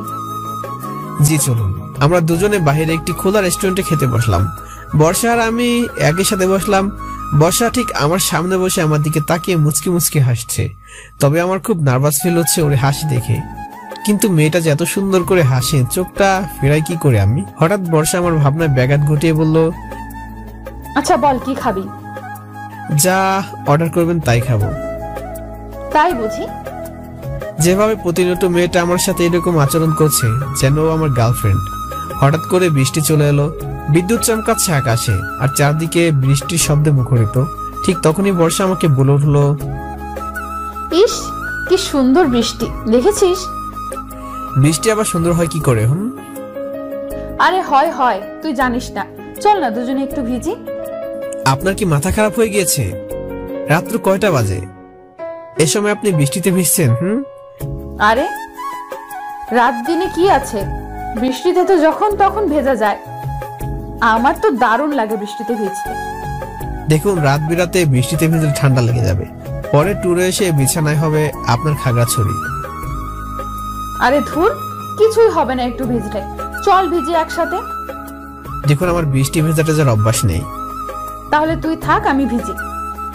কথাটা বলে এক সেকেন্ডও দেরি করলো না, সোজা বৃষ্টির মধ্যে বাইরে চলে গেল বর্ষা। বৃষ্টিতে ভেজার কারণে ওকে যেন আরো বেশি সুন্দর লাগছে। সে এক অপরূপ সৌন্দর্য মই বর্ষা। বৃষ্টিতে পাগলের মতো ঘুরছে, বৃষ্টির ফোঁটা ফোঁটা জল অনুভব করছে ও। চুলগুলো একদম ভিজে গিয়েছে, সাথে শাড়িটাও। এই অবস্থায় যেন পরীর মতো লাগছে বর্ষাকে। খুব ইচ্ছে করছিল ওর হাতটা ধরে একসাথে বৃষ্টিতে ভিজতে, ওকে কোলে নিয়ে বৃষ্টির শব্দগুলো অনুভব করতে, ওর মুখের এলোমেলো চুলগুলো হাত দিয়ে সরিয়ে দিতে, ওর নরম গালে আলতো করে হাতটা দিয়ে ওকে স্পর্শ করতে, তার সাথে কপালে একটি ভালোবাসার পরশ এঁকে দিতে, আর হৃদয়ে থাকা ওর জন্য ভালোবাসার অনুভূতিগুলো ওকে জানিয়ে দিতে। আমি শুধুই চোখ ভরে ওকে দেখছিলাম, কিন্তু হঠাৎ করে বৃষ্টির মধ্যে ও মাটিতে পড়ে গেল। বর্ষার পড়ে যাওয়া দেখে আমি দৌড়ে ওর কাছে গেলাম, গিয়ে দেখলাম ও অজ্ঞান হয়ে গিয়েছে। ওকে সাথে সাথে কোলে তুলে নিয়ে ডাকতে লাগলাম, ম্যাম কি হয়েছে আপনার? ম্যাম প্লিজ উঠুন, ম্যাম। কতবার ডাকলাম তবুও উঠলো না। আমার খুব ভয় লাগছে, ও জটিল কোনো অসুখ হলো না তো? বৃষ্টির মধ্যে ভিজতে ভিজতে হঠাৎ করে কেন পড়ে গেল? আমি 4-5 না ভেবে ওকে কোলে তুলে দিলাম। এরপর সোজা ওকে নিয়ে হোটেলে চলে গেলাম। বর্ষার রুমে গিয়ে বিছানায় শুয়ে দিলাম। প্রায় 3 ঘন্টা পর ওর জ্ঞান ফিরল। জ্ঞান ফিরতে বর্ষা তাকিয়ে দেখে আমি পাশে বসে আছি। ওর জ্ঞান ফিরতেই দেখে আমি খুব আগ্রহের সাথে প্রশ্ন করলাম, আপনার কি হয়েছে? কেমন আছেন এখন? ভালো আছি। আপনি হঠাৎ অজ্ঞান হয়ে গেলেন কেন? কি হয়েছিল? বৃষ্টিতে ভিজতে ভিজতে হঠাৎ মাথাটা ঘুরতে লাগলো, তারপর আর কিছু মনে নেই, অজ্ঞান হয়ে যায়। আমাকে এখানে কে নিয়ে এসেছে? আমি নিয়ে এসেছি আপনাকে এখানে। ও তুই খেয়েছিস কিছু? আপনি কি অবস্থায় রেখে আমি খেতে পারি? অনেক রাত হয়েছে তো, এবার কিছু খেয়ে নে। প্রথমে আপনি খেয়ে নিন। আপনার জন্য খাবার অর্ডার করেছি, এখনই চলে আসবে। বর্ষা একটু উঠে বসতে চাইলো। আমি ওকে সাহায্য করলাম উঠতে সে দেখলো যে ওর কাপড় চেঞ্জ করে দিয়েছে। ও যে শাড়ি পরেছিল সেই শাড়িগুলো গায়ে নেই, ওর গায়েও অন্য একটি কাপড়। তৎক্ষণাৎ খুব রাগী কণ্ঠে আমাকে প্রশ্ন করলো, অপূর্ব আমার কাপড় চেঞ্জ কে করেছে? ম্যাম আপনি এখন কথা বলবেন না, আপনার শরীর খারাপ। তুই আগে আমার প্রশ্নের উত্তর দে। ম্যাম পুরোটা বলার আগে বর্ষা আমার গালে ঠাস করে একটা চর বসিয়ে দিল। আমি নিজের অস্তিত্বকে বিশ্বাস করতে পারছিলাম না। বর্ষা যে আমার গায়ে হাত তুলতে পারবে সেটা আমি কল্পনা করতে পারিনি। বর্ষা খুব রাগী গলা আমাকে বলছিল, দূর হয়ে যা আমার চোখের সামনে থেকে। তুই যে এতটা জঘন্য কাজ করবি, এতটা নিচু মনের কাজ করবি, সেটা আমি কল্পনাও করতে পারিনি। আমি কোনো কথা না বলে নিচের দিকে তাকিয়ে ওর কথাগুলো শুনছিলাম, আর আমার চোখ থেকে ফোঁটা ফোঁটা পানি পড়ছিল। ওর আঘাত অতটাও জোরে ছিল না, কিন্তু কেন জানি বুকটা ফেটে যাচ্ছে ওর আচরণে। হুট করে বর্ষা আবার আমাকে বলে উঠলো, তোকে আমি কত ভালো জানতাম, কত পরিষ্কার মনের মানুষ ভাবতাম তোকে, কিন্তু তুই যে এমন একটা কাজ করবে আমার সাথে আমি ভাবতেও পারিনি। বের হয়ে যা আমার রুম থেকে, জাস্ট গেট লস্ট। আমি ইচ্ছে করলে বর্ষার এই আচরণের প্রতিবাদ করতে পারতাম, কিন্তু জানি এখন কোনো লাভ হবে না ওর সাথে কথা বলে, কারণ ও খুব রেগে আছে। আমি নিশ্চুপ হয়ে রুম থেকে বের হয়ে চলে এলাম। রুম থেকে বের হয়ে আসতে মিস ফাইজার মুখোমুখি হলাম। আমার চোখে পানি দেখে জিজ্ঞেস করলো, মিস্টার অপূর্ব, আপনি কাঁদছেন কেন? কি হয়েছে? আমি মিস ফাইজার প্রশ্নে কোনো উত্তর না দিয়ে চলে আসতে লাগলাম। পেছন থেকে মিস ফাইজা ডাকছিল আমায়, কিন্তু তার কথায় কোনো কর্ণপাত না করে আমি চলে আসলাম। মিস ফাইজা ব্যাপারটা জানতে বসার রুমে ঢুকলো আর বলল, ম্যাম আসতে পারি? কারো আসার দরকার নেই আমার রুমে, বের হয়ে যান এক্ষুনি। মিস ফাইজা না গিয়ে ভিতরে ঢুকে গেল। বর্ষা দেখে বলল, আপনাকে না বলেছি চলে যেতে? কি জন্য এসেছেন এখানে? ম্যাম সরি, কিন্তু একটা বিষয় জানার খুব ইচ্ছে করছে। আপনার ইচ্ছা অনিচ্ছা আপনার কাছে রাখুন। আমাকে প্লিজ একা থাকতে দিন, just leave me alone. Ma'am, mister অপূর্বকে দেখলাম কাঁদতে কাঁদতে আপনার রুম থেকে বের হয়ে যেতে। কিছু কি হয়েছে আপনাদের মাঝে? বর্ষা রাগে চুপ করে আছে, কোনো কথাই বলছে না। মিস ফাইজা বর্ষাকে চুপ করে থাকতে দেখে আবারও বলে উঠল, ম্যাম প্লিজ বলুন, কি হয়েছে আপনাদের মাঝে? কেন মিস্টার অপূর্ব কাঁদতে কাঁদতে বের হয়ে গেল? অপূর্ব যে এরকম একটা কাজ করতে পারবে আমি কল্পনাও করতে পারিনি। কি করেছেন মিস্টার অপূর্ব? ও আমার সাথে এমন একটা কাজ কি করে করতে পারলো? ম্যাম প্লিজ আমাকে বলুন, কি করেছে মিস্টার অপূর্ব? এবার মিস ফাইজার দিকে তাকিয়ে বর্ষা বলল, অপূর্ব আমার পারমিশন না নিয়ে আপনার কি ম্যাম? প্লিজ বলুন। ও আমার পারমিশন না নিয়ে আমার কাপড় চেঞ্জ করেছে। কথাটা শুনে মিস ফাইজা খুব অবাক হলেন। অবাক দৃষ্টিতে বর্ষাকে প্রশ্ন করলেন, কি বলছেন কি ম্যাম? তারপর আপনি কি করেছেন মিস্টার অপূর্বর সাথে? ওকে একটা চর মেরেছি। কি ম্যাম, আপনি কি করলেন এটা? কি করলাম মানে? ও এমন একটা জঘন্য কাজ করলো আমার সাথে, আর আপনি বলছেন কি করেছি? ম্যাম আপনি অনেক বড় ভুল করে ফেলেছেন। কি বলতে চাচ্ছেন মিস ফাইজা? আমি ওকে থাপ্পড় মেরে ভুল করেছি? ম্যাম আপনি ওকে থাপ্পড় মেরে ভুল করেছেন, কারণ মিস্টার অপূর্ব আপনার কাপড় চেঞ্জ করেনি, আপনার কাপড় চেঞ্জ করেছি আমি। মিস ফাইজার মুখে কথাটা শুনে এবার যেন তার মাথায় আকাশ ভেঙে পড়ল। বর্ষা খুব অবাক হয়ে মিস শায়লাকে জিজ্ঞেস করলো, কি বলছেন কি মিস ফাইজা? অপূর্ব আমার কাপড় চেঞ্জ করেনি? না ম্যাম, অপূর্ব আপনার কাপড় চেঞ্জ করেননি। আপনি যখন অজ্ঞান হয়ে গিয়েছিলেন, মিস্টার অপূর্ব আপনাকে রুমে এনে আমাকে ফোন করে এখানে আনায়। তারপর আপনার শাড়ি ভেজা দেখে আমাকে বলেন যে আপনার শাড়িটা চেঞ্জ করে দিতে। তারপর উনি হোটেল থেকে ডাক্তার নিয়ে এসে আপনাকে দেখান। ডাক্তার আপনাকে ইঞ্জেকশন দেন। প্রায় 3 ঘন্টা পর আপনার জ্ঞান ফেরে। এই 3 ঘন্টা মিস্টার অপূর্ব আপনার পাশেই বসেছিল। মিস ফাইজার মুখে কথাগুলো শুনে বর্ষা বিছানায় বসে পড়ে। চোখ দিয়ে পানি পড়তে থাকে। নিজেকে খুব অপরাধী মনে করছে এখন। আর মিস শালাকে বলতে লাগে, এটা আমি কি করলাম মিস ফাইজা? কি করলাম আমি? ম্যাম, অপূর্ব কি আমায় কখনো মাফ করতে পারবে? ম্যাম, আপনি হয়তো মিস্টার অপূর্বের গালে চড় মেরেছেন, কিন্তু জানেন ওনার আঘাতটা কোথায় লেগেছে? ওনার আঘাতটা বুকে লেগেছে ম্যাম। আমি এখন কি করব মিস ফাইজা? আমি কি করে পারলাম একটা মা মরা ছেলের গায়ে হাত তুলতে? আমি কি করে পারলাম? ম্যাম, নিজেকে সামলান। আমি নিজেকে কখনো ক্ষমা করতে পারবো না, কখনো না। ম্যাম, নিজেকে কন্ট্রোল করুন। আপনি মিস্টার অপূর্বের কাছে যান, ওনার কাছে ক্ষমা চান। আমার বিশ্বাস উনি আপনাকে ফিরিয়ে দেবেন না। বর্ষা শুধু কেঁদেই চলেছে আর কাঁদছেই। আমি পারবো না এই মুখ নিয়ে ওর সামনে দাঁড়াতে মিস ফাইজা। আমি পারবো না। ও আমাকে ক্ষমা করবে না। মিস্টার অপূর্বকে আমি যতটা কাছ থেকে দেখেছি, উনি ওই রকম মানুষই নন। ওনার মনটা খুব ভালো। আপনি ওনার কাছে যান, উনি আপনাকে নিশ্চয়ই ক্ষমা করে দেবেন। আর যদি ক্ষমা না করে? কোথায় অপূর্ব? কোথায় আছে ও? আমি বাগানে দাঁড়িয়ে আছি। বাগানটা পুরো খালি। অবশ্য এত রাতে কেউ বাগানে থাকার কথাও না। আকাশের দিকে তাকিয়ে আছি এক দৃষ্টিতে। চোখটাও আজকাল আমার কথা শুনে না। আমার অনুমতি ছাড়া কেঁদে যায় অযথা। বুকের বাম পাশটা আজ খুব ব্যথা অনুভব করছে, বড্ড বেশি। আমি লক্ষ্য করছি যখনই প্রিয়জনের কাছ থেকে আঘাত পাই তখনই বুকটা খুব ব্যথা করে। আজ আম্মুর কথা বড্ড বেশি মনে পড়ছে। এই কয়েকদিন বর্ষার সাথে ছিলাম, আম্মুকে একটু কমে মিস করেছি। বলতে গেলে মিস করিনি, কারণ বর্ষা আমার সব কষ্ট মুছে দিয়েছিল। আমার যত্ন নেওয়া, আমার ভালো মন্দের খেয়াল রাখা, ঠিক মতো খাবার খাওয়া, সব। কিন্তু আজও আমাকে এমন একটা অপবাদ দিয়ে দূরে সরিয়ে দিয়েছে যা আমি কখনো কল্পনা করিনি। আজ নিজেকে খুব একা লাগছে, বড্ড একা। এসব কথা ভাবতে ভাবতে চোখটা ঢেকে গেল নোনা জলে। গাল বেয়ে ফোঁটা ফোঁটা পানি পড়ছে। এই চোখের পানি আমার একাকিত্ব আর কষ্টের প্রকাশ করছে। হঠাৎ করে কেউ একজন আমার ঘাড়ে হাত দিল। মুখ ঘুরে দেখি বর্ষা অপরাধীর মতো দাঁড়িয়ে আছে আর চোখ বেয়ে পানি পড়ছে। আমি ওকে দেখে মুখ সরিয়ে নিলাম। ও আমার দুগালে হাত দিয়ে আমার মুখ ফিরে নিল ওর মুখের দিকে। হাতের বৃদ্ধাঙ্গুল দিয়ে চোখের পানিগুলো মুছে দিল আর কাঁদো কাঁদো গলায় বলতে লাগলো, সরি রে, আই এম রিয়েলি সরি। আমি বুঝতে পারিনি। আমি চুপ করে আছি, কোনো কথা বলছি না। বর্ষা আবার আমাকে বলতে শুরু করলো, প্লিজ আমায় ক্ষমা করে দে, প্লিজ অপূর্ব মাফ করে দে।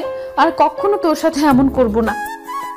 আমি নিচের দিকে তাকিয়ে শুধুই কাঁদছি। ওর গাল দুটো একেবারে শক্ত করে ধরে আছে। দেখ আমার দিকে তাকা, দেখ আমিও কাঁদছি। প্লিজ আমায় ক্ষমা করে দে। আমি বুঝতে পারিনি, আসলে তখন মাথা ঠিক ছিল না। তুই ছাড়া ওখানে আর কেউ ছিল না তো, তাই মাথা গরম করে তোকে কিনা কি বলে ফেলেছি। তোর খুব লেগেছে না রে? বল, লেগেছে তাই না? ওর এই কথাগুলো শুনে আমরা আরো বেশি কান্না পাচ্ছিল, তাই মুখ ফিরিয়ে ঘুরে গেলাম।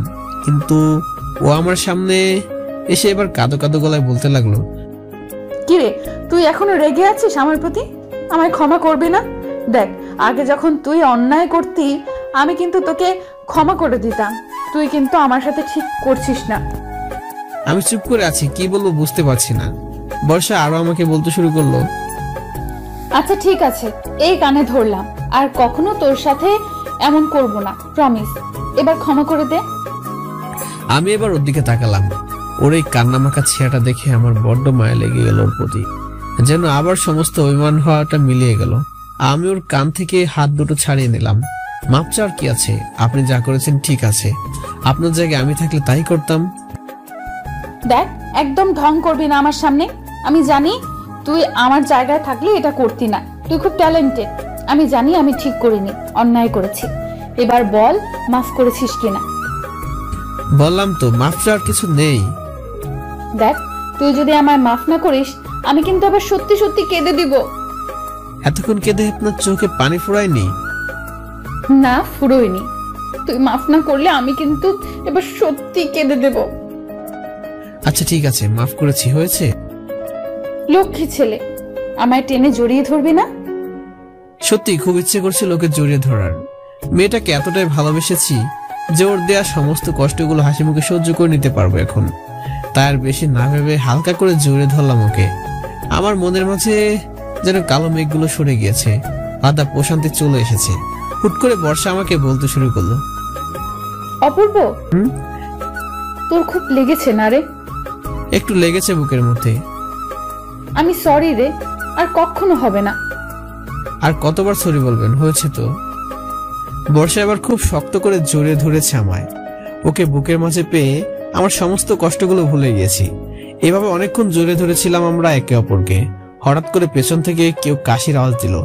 আওয়াজ শুনে বর্ষাকে হুট করে ছেড়ে দিলাম। চেয়ে দেখি আফসার ভাই। আফসার ভাইকে দেখে সে কি লজ্জায় যে পড়েছিলাম তা আপনাদেরকে বলেই বোঝাতে পারবো না। হঠাৎ আফসার ভাই বলে উঠলো, I am really sorry ma'am, আসলে বুঝতে পারিনি যে আপনারা এখানে আছেন। I am really sorry. Barsha তো আফসার ভাইয়ের দিকে তাকাচ্ছে না, শুধু এদিক ওদিক তাকাচ্ছে।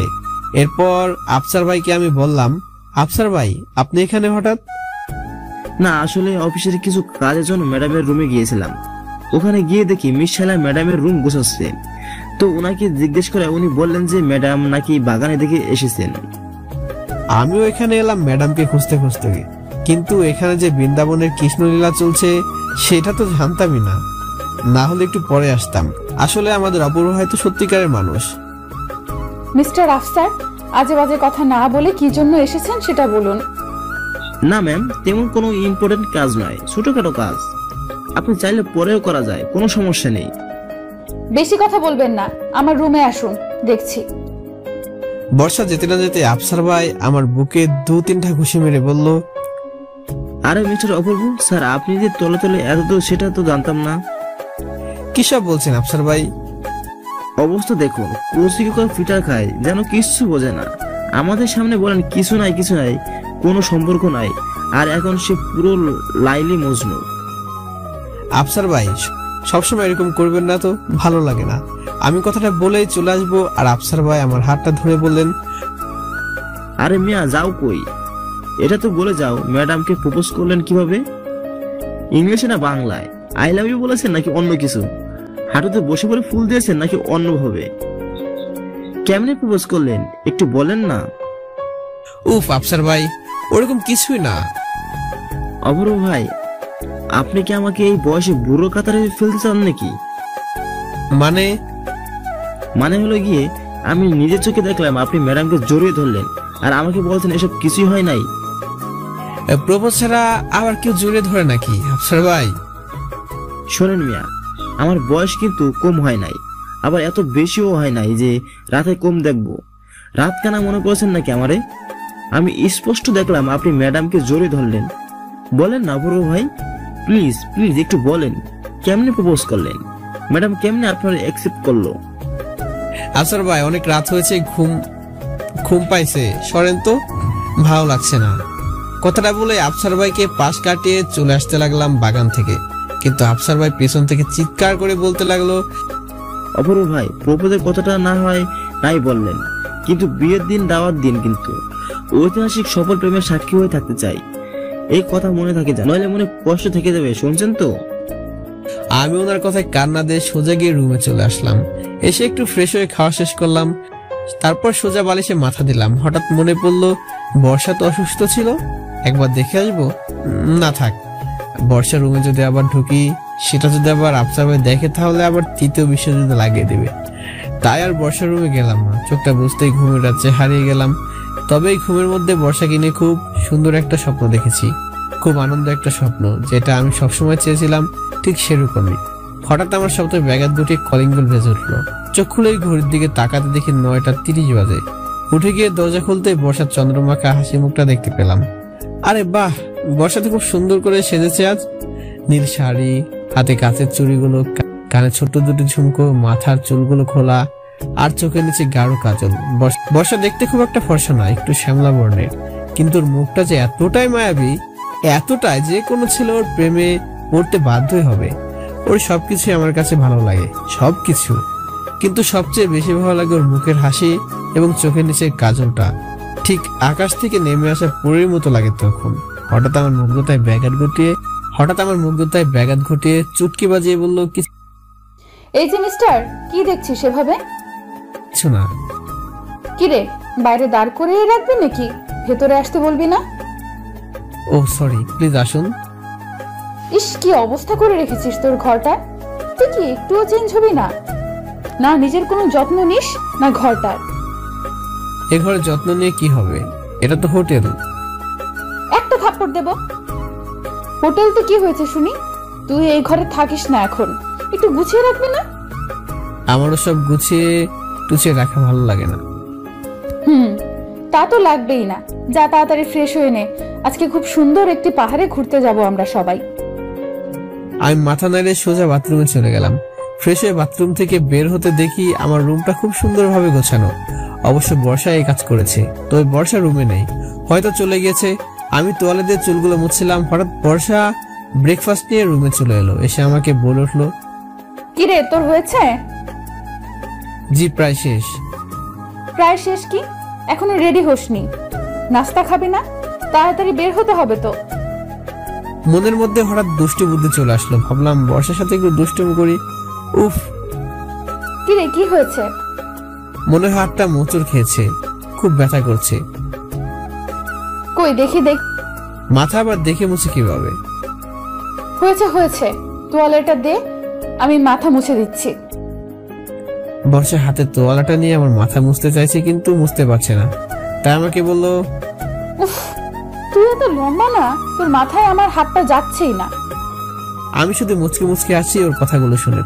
তারপর আমি তাকে বললাম, আমি এতটা লম্বা হলে তাতে আমার কি দোষ বলুন? বর্ষা আমার খাটের উপর উঠে আমার মাথাটা মুছতে লাগলো।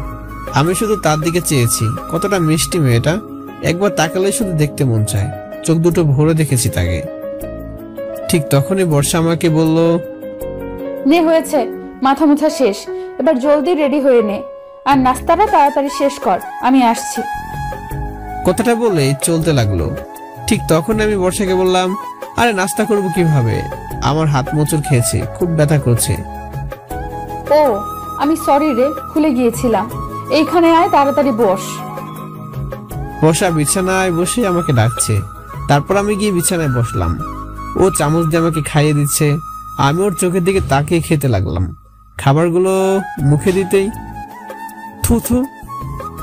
কিরে কি হয়েছে? খাবারগুলো ফেলে দিলি কেন? ছি, এগুলো কি? এগুলো কি মানে? এগুলো স্যুপ। এই কাঁচা কাঁচা সবজি, এগুলো সিদ্ধ করে এনেছেন? এগুলো কি স্যুপ বলছেন? একটা দিব ধরে, এরকমই হয় স্যুপ। না, আমি এগুলো খাবো না, আমার ঘৃণা লাগছে। বেশি কথা না বলে চুপচাপ খেয়ে নে। কিন্তু কোনো কিন্তু না, নে হা কর। কি আর করার, বর্ষার রাগারাগিতে পুরো স্যুপটা গিলতে হলো। যা বিচ্ছিরি খেতে লেগেছে না, কি বলবো। এগুলো নাকি স্যুপ, আমাকে পুরোটা খাইয়ে দিয়েও যেতে হবে বললো। তাড়াতাড়ি নিচে আয়, আমরা অপেক্ষা করছি, লেট করবি না কিন্তু। কথাটা বলে চলে গেল। আমি আর দেরি না করে রেডি হয়ে চলে গেলাম নিচে। সবাই বাসের মধ্যে বসে আছে, আমিও বাসে উঠে পিছে চলে গেলাম। কিন্তু আশ্চর্যের বিষয় হলো, একটা সিটও খালি নেই, শুধু বসার পাশে সিটটা ছাড়া। সচরাচর আমি আফসার ভাইয়ের পাশেই বসি, কিন্তু আজকে আফসার ভাইয়ের পাশে অন্য একজন। আফসার ভাই আমার বিষয়টা লক্ষ্য করে বলেন, অপূর্ব ভাই, কি হলো? সেটা খুঁজে পাচ্ছেন না নাকি? আমার সিট কই আফসার ভাই? নেকা কচি কুকা ফিটার খান, তাই না? সামনে এত সুন্দর সিট খালি রেখে পিছনে আসলেন কেন? কিন্তু ওরা তো অফিসের বসের, ম্যাডামের একার। ওই একারে এখন দোকলা হয়ে গেছে ভাই। বেশি ঢং না করে ওখানে গিয়ে বসে পড়ুন। আফসার ভাইয়ের কথাটায় কিছুটা লজ্জা পেলাম, কিন্তু কি আর করার, সিট যখন খালি নেই তখন বর্ষার পাশে গিয়ে বসতে হলো। ওর পাশে গিয়ে বসতে খুব জোরে একটা চিমটি কাটলো আমায়। ওর এমন কাণ্ড দেখে আমি বললাম, উফ, এটা কি করলেন? কি করলাম মানে?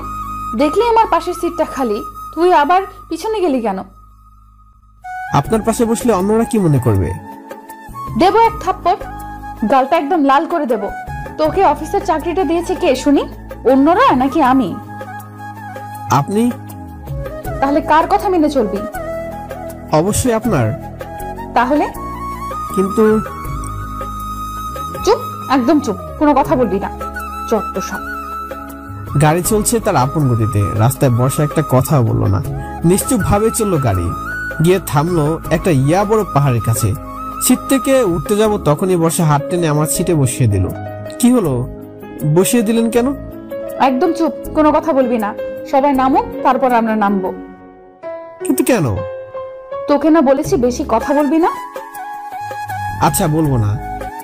সবাই নামলো, তারপর বর্ষা আর আমি একসাথে নামলাম। তবে লক্ষ্য করলাম সামনে থেকে আফসার ভাই আমাদের দিকে বারবার তাকাচ্ছে, খুব লক্ষ্য করছে আমাদের। খুব সুন্দর একটি পাহাড়, সেই সাথে ঘন ঘন জঙ্গল। সবাই সামনে হাঁটছে, আমি আর বর্ষা পেছনে। পাহাড়ের উপরে আদিবাসীদের একটি বস্তি আছে যেখানে সবাই যাচ্ছে। সবাই সামনে সামনে হাঁটছে, কিন্তু আমি আর বর্ষা পেছনে হাঁটছি। এটা আমার কাছে খুব বিরক্তিকর লাগছিল। তবে কি আর করব, মুখ ফুটে কিছু বলতেও পারবো না, বললে বকা শুনতে হবে। হঠাৎ বর্ষা চিৎকার করে উঠলো, আরে বাবা রে, মরে গেলাম রে। কি হলো, আপনি চিৎকার করছেন কেন? পায়ে বোধহয় একটা কাঁটা ঢুকেছে, খুব ব্যথা করছে, হাঁটতে পারছি না। কই দেখি দেখি। আমি হাঁটু কেটে বসে হাঁটুর উপর পাটা দিয়ে দেখলাম একটি ছোট কাঁটা ঢুকেছে। ওর পায়ে রক্ত বের হয়েছে সামান্য। আমি কাঁটাটা হালকা করে টান দিতে বর্ষা একটু চিৎকার করে উঠলো। কাঁটাটা বের করে দিলাম। এরপর আমি তাকে বললাম, নিন এবার আসুন, কাঁটা ফেলে দিয়েছি। কথাটা বলেই হাঁটতে লাগলাম। হঠাৎ পেছন থেকে আমার কলার টেনে বলল, কি রে, তুই কোথায় যাচ্ছিস আমাকে ফেলে? কোথায় যাচ্ছি মানে? আসুন সামনে আসুন, সবাই তো ওখানে যাচ্ছে। তুই দেখছিস না আমার পায়ে কাঁটা ঢুকেছে, আমি হাঁটতে পারছি না। তো আমি কি করব? আমি জানি কি তুই কি করবি। আমি তো হাঁটতে পারছি না, দেখতেই পাচ্ছিস। বুঝতে পারছি, কোলে ওঠার বাহানা। ছোট্ট একটি কাঁটা ঢুকেছে, তাতে নাকি সে হাঁটতে পারছে না। তারপর আমি তাকে বললাম, খোলে নেব। নিলে তো ভালোই হয়। কি আর করার, ওকে কোলে তুলে হাঁটতে লাগলাম। আমি সামনের দিকে তাকিয়ে হাঁটছি আর ও আমার দিকে তাকিয়ে আছে। এভাবে আমি ওকে কোলে নিয়ে হাঁটতে হাঁটতে বলতে লাগলাম, জানেন আজ না একটা সুন্দর স্বপ্ন দেখেছি। কি স্বপ্ন রে? দেখলাম আপনি নীল একটা বেনারসি শাড়ি পরে আসছেন। নীল বেনারসি? বিয়ের সাথে সেজেছিলেন। ওই বিয়েতে তো লাল শাড়ি পরে। কিন্তু আমার তো পছন্দের নীল শাড়ি। তা আমার বরকে দেখিসনি? দেখেছি। কে রে? না সেটা তো বলা যাবে না। কেন? বিয়ের দিন তো দেখবেনই, তা এখন জানি কি লাভ। আচ্ছা তারপর? তারপর আমি কলিং বেলের আওয়াজে কথাটা শুনে বর্ষা হাসতে লাগলো। হাঁটতে হাঁটতে আমরা আদিবাসীদের বস্তির কাছাকাছি চলে এলাম। এসে ওকে নামিয়ে দিলাম। নামিয়ে দিতেই ও আমাকে বলল, কি রে, নামিয়ে দিলে যে? এখনো তো বস্তিতে আসলাম না আমরা। তা আপনি কি ভাবছেন আপনাকে বস্তির মধ্যে নিয়ে যাব? এভাবে কোলে করে অসম্ভব। তুই নিবি না? আমি তো হাঁটতে পারছি না, দেখছিস তো। দেখুন বস্তি খুব কাছাকাছি, একটু হেঁটে যান। আপনাকে এভাবে সবার সামনে নিয়ে গেলে ওরা আবার কি না কি মনে করবে। না না, আমি আর আপনাকে এভাবে নিতে পারবো না, প্লিজ একটু হেঁটে আসুন। বর্ষা আমার কথা শুনে একা একাই হাসছে আর বলছে, আচ্ছা ঠিক আছে চল, তুই আমাকে নিবি না যখন, কি আর করার। কথাটা বলে আমরা হাঁটতে শুরু করলাম। এবার তো ম্যাডাম খুব সুন্দরভাবে হাঁটছে দেখি, পায়েতে কোনো সমস্যাই হচ্ছে না।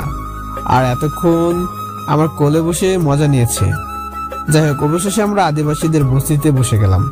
ওখানে গিয়ে ওদের জীবনযাপনের ধরন, ওদের কথাবার্তা, ওদের আচার আচরণ লক্ষ্য করলাম। ভালোই লাগলো। এমনকি আদিবাসীদের মেয়েরা আমাদেরকে নৃত্য পরিবেশন করে দেখালো। নৃত্য শেষে আমরা সবাই বস্তির চারপাশে ঘুরে দেখছি। হঠাৎ ওই বর্ষা বস্তির একটি গোলাপের বাগানের দিকে তাকিয়ে বলল, দেখ দেখ কি সুন্দর না বাগানটা, কতগুলো ফুল ফুটেছে। প্লিজ আমাকে একটি ফুল এনে দে না। বাগানটা একটু দূরে ছিল, তাই আমি একটু হেঁটে গিয়ে বাগানের ভেতরে ঢুকলাম। একটি গোলাপ ফুল ছিঁড়লাম। হঠাৎ লক্ষ্য করলাম বাগানের পেছনের দিকে শাড়ি পরা একটা ভদ্র মহিলা মাটিতে পড়ে আছে। আমার মনে হয় অজ্ঞান হয়ে পড়ে গিয়েছে। তা আমি ফুলটা রেখে বাগান থেকে বের হয়ে সোজা বাগানের পেছনে গেলাম ওই মহিলার কাছে। মহিলার মুখটি মাটিতে থুবড়ে পড়ে আছে। আমি হাত দিয়ে ওই মহিলাকে তুলতে যেন আকাশ থেকে পড়লাম। যাকে আমি মহিলা মনে করেছিলাম আসলে সে শাড়ি পরা ছেলে, আমার মতোই বয়স। আমি কিছু বুঝে ওঠার আগে ছেলেটির চোখ খুলে আমার নাকের মধ্যে কি যেন একটা ধরলো, আর সাথে সাথে আমি অজ্ঞান হয়ে গেলাম। তারপর আমার আর কিছু মনে নেই। যখন চোখ খুললাম তখন তাকিয়ে দেখি আমার চারদিকে অন্ধকার, চোখে কিছুই দেখতে পাচ্ছিলাম না। হঠাৎ করে লাইট জ্বলে উঠলো। আমি লক্ষ্য করলাম একটি পরিত্যক্ত বাড়িতে আছি, চেয়ারে বসা অবস্থায়, আমার হাত পা চেয়ারে বাঁধা। এই অবস্থায় ভয় পাওয়াটাই স্বাভাবিক, কিন্তু আমি চারদিকে খুব ভালো করে লক্ষ্য করলাম। দরজার ওপাশ থেকে হেঁটে আসার শব্দ শোনা যাচ্ছিল। হঠাৎ করে দরজাটা খুললো, তবে দরজা খোলার পর আমি যাকে দেখলাম তাকে নিজের চোখে বিশ্বাস করতেই পারছিলাম। মিস্টার আকাশ দরজাটা খুললেন। আমি তো ওকে দেখে হতবাক। যাকে আমি নিজে বলে চাকরি দিয়েছিলাম সে আজ আমাকে কিডন্যাপ করলো, সত্যি আমার কাছে অবিশ্বাস্য। আমি খুব কৌতূহলের সাথে ওকে প্রশ্ন করলাম, মিস্টার আকাশ, আপনি আমাকে অপহরণ করেছেন? কনগ্রাচুলেশন মিস্টার অপূর্ব। ইয়েস, আমি আপনাকে অপহরণ করেছি। কিন্তু কেন আপনি এই কাজটা করলেন? আপনি ভুলে গেলেন আমার জন্য আপনার চাকরি হয়েছে। আমি যদি বর্ষাকে না বলতাম আপনি কখনোই চাকরিটা পেতেন না। আপনার মা আপনার ছোট বোনের কথা চিন্তা করে আমি আপনাকে চাকরিটা দিয়েছিলাম। কথাটা শুনে আকাশ অট্টহাসি হাসতে লাগলো। আমি কিছুটা অবাক হয়ে জিজ্ঞেস করলাম, আপনি হাসছেন? হাসবো না তো কি করব মিস্টার অপূর্ব? আপনার বোকা বোকা কথা শুনে হাসি আসবে, এটাই স্বাভাবিক। মানে? কিসের মা, কিসের বোন, কিসের দুর্বস্থা, আর কার বাবা মারা গেছে? I have everything. আমার বাবা মা সবাই আছে। তাহলে? সব নাটক, সাজানো নাটক। বিশ্বাস করুন মিস্টার অপূর্ব, আপনাকে কিডন্যাপ করার কিংবা অপহরণ করার কোনো ইচ্ছাই আমার ছিল না। আপনি আমার প্ল্যানের মধ্যেই ছিলেন না। অযথা বর্ষার সাথে মিশে আপনাকে আমার ক্রোধের শিকার হতে হলো। মিস্টার আকাশ, আমি কি জানতে পারি আপনি এসব কেন করছেন? সিম্পল, একদম সিম্পল। শুধু বর্ষাকে পাওয়ার জন্য। বর্ষাকে পাওয়ার জন্য? ইয়েস। কিন্তু আপনি তো তানহাকে ভালোবাসেন না, তাহলে কেন? মিস্টার অপূর্ব, বর্ষাকে আমি আগেও ভালোবাসতাম না, এখনো বাসি না। আমি শুধু আমার বাবার কথার কারণে বর্ষার সাথে একটু ভালোবাসার অভিনয় করেছি। অভিনয়? ইয়েস মিস্টার অপূর্ব, অভিনয়। নিশ্চয়ের মধ্যে আপনার কোনো স্বার্থ লুকিয়ে আছে। আছে, তবে আমার নয়, আমার বাবার। আমার বাবা আর বর্ষার বাবা 4 বছর আগে বিজনেস পার্টনার ছিল। আমার বাবার কিছু ভুলের কারণে বর্ষার বাবা আমার বাবার সাথে পার্টনারশিপ ক্যান্সেল করলো, যার ফলে আমার বাবার ব্যবসায় ধস নামে, অনেক টাকা লস হয়ে যায়। অন্যদিকে বর্ষার বাবার ব্যবসায় ভালো উন্নতি হচ্ছিল। এরপর আমার বাবা আমাদের ব্যবসার ক্ষতিপূরণ পুষিয়ে নেওয়ার জন্য একটা উপায় বের করলো, বর্ষাকে বিয়ে করে বর্ষার বাবার সমস্ত সম্পত্তি নিজের নামে করে নেওয়ার প্ল্যান। এজন্য আমার বাবা আমাকে বলে আমি যেন বর্ষার সাথে প্রেমের নাটক করি। আমি আমার বাবার কথা রেখেছিলাম। বর্ষা আমার পাতা ফাঁদে অনেকটাই ডুবে গেছিল, আমার ভালোবাসায় হাবুডুবু খাচ্ছিল। এরপর আমার বাবা বর্ষার বাবাকে বুঝিয়ে সুঝিয়ে আমাদের বিয়ের ডেট ফিক্সড করে ফেলেছিল। কিন্তু আমি অন্য একটি মেয়েকে ভালোবাসতাম, যেটা বর্ষা জানতো না। হঠাৎ একদিন সেই মেয়েটির সাথে ডেটিং এ গিয়েছিলাম, বর্ষা দেখে ফেলে। ব্যাস, আমার এবং আমার বাবার সমস্ত প্ল্যান ভেঙে চুরে চুরমার হয়ে গেল। এর কারণে আমাকে আমার বাবার কাছে অনেক অপমান সহ্য করতে হয়, সেটা শুধুমাত্র বর্ষার কারণে। আপনি ভাবতেই পারবেন না আমি কতটা অপমানিত হয়েছিলাম। সেদিন আমি ঠিক করে নিয়েছি যে বর্ষাকে আমি একদিন না একদিন নিজের করে পাবো, এতে আমাকে হবেই। 4 বছর অনেক চেষ্টা করেছি কিন্তু পারিনি। অবশেষে বর্ষাকে খাগড়াছড়িতে আসার খবর শুনে আমি এখানেই চলে আসি। এরপর চাকরির জন্য আবেদন করি। আমি জানতাম বর্ষা আমাকে ফিরিয়ে দেবে, এই কারণে বাবা মরার ভান করেছিলাম। ভেবেছিলাম আমার দুরবস্থা দেখে বর্ষা আর মন গলে যাবে, কিন্তু আমার জন্য বর্ষার এত ঘৃণা সেটা আমি জানতামই না। তবে আপনাকে ধন্যবাদ, আপনি যদি বর্ষাকে বলে আমাকে চাকরিটা না দিতেন তাহলে আমার চাকরিটা হতোই না। তবে আপনি আমার জন্য অনেক বড় প্রবলেম ক্রিয়েট করেছেন বর্ষার সাথে বিয়ে ঠিক করে, কিন্তু আমি তো সেটা হতে দেব না মিস্টার অপূর্ব। আমি বর্ষাকে নিজের করে পাবই, পেতে হবে আমাকে যে কোনো কিছুর বিনিময়ে।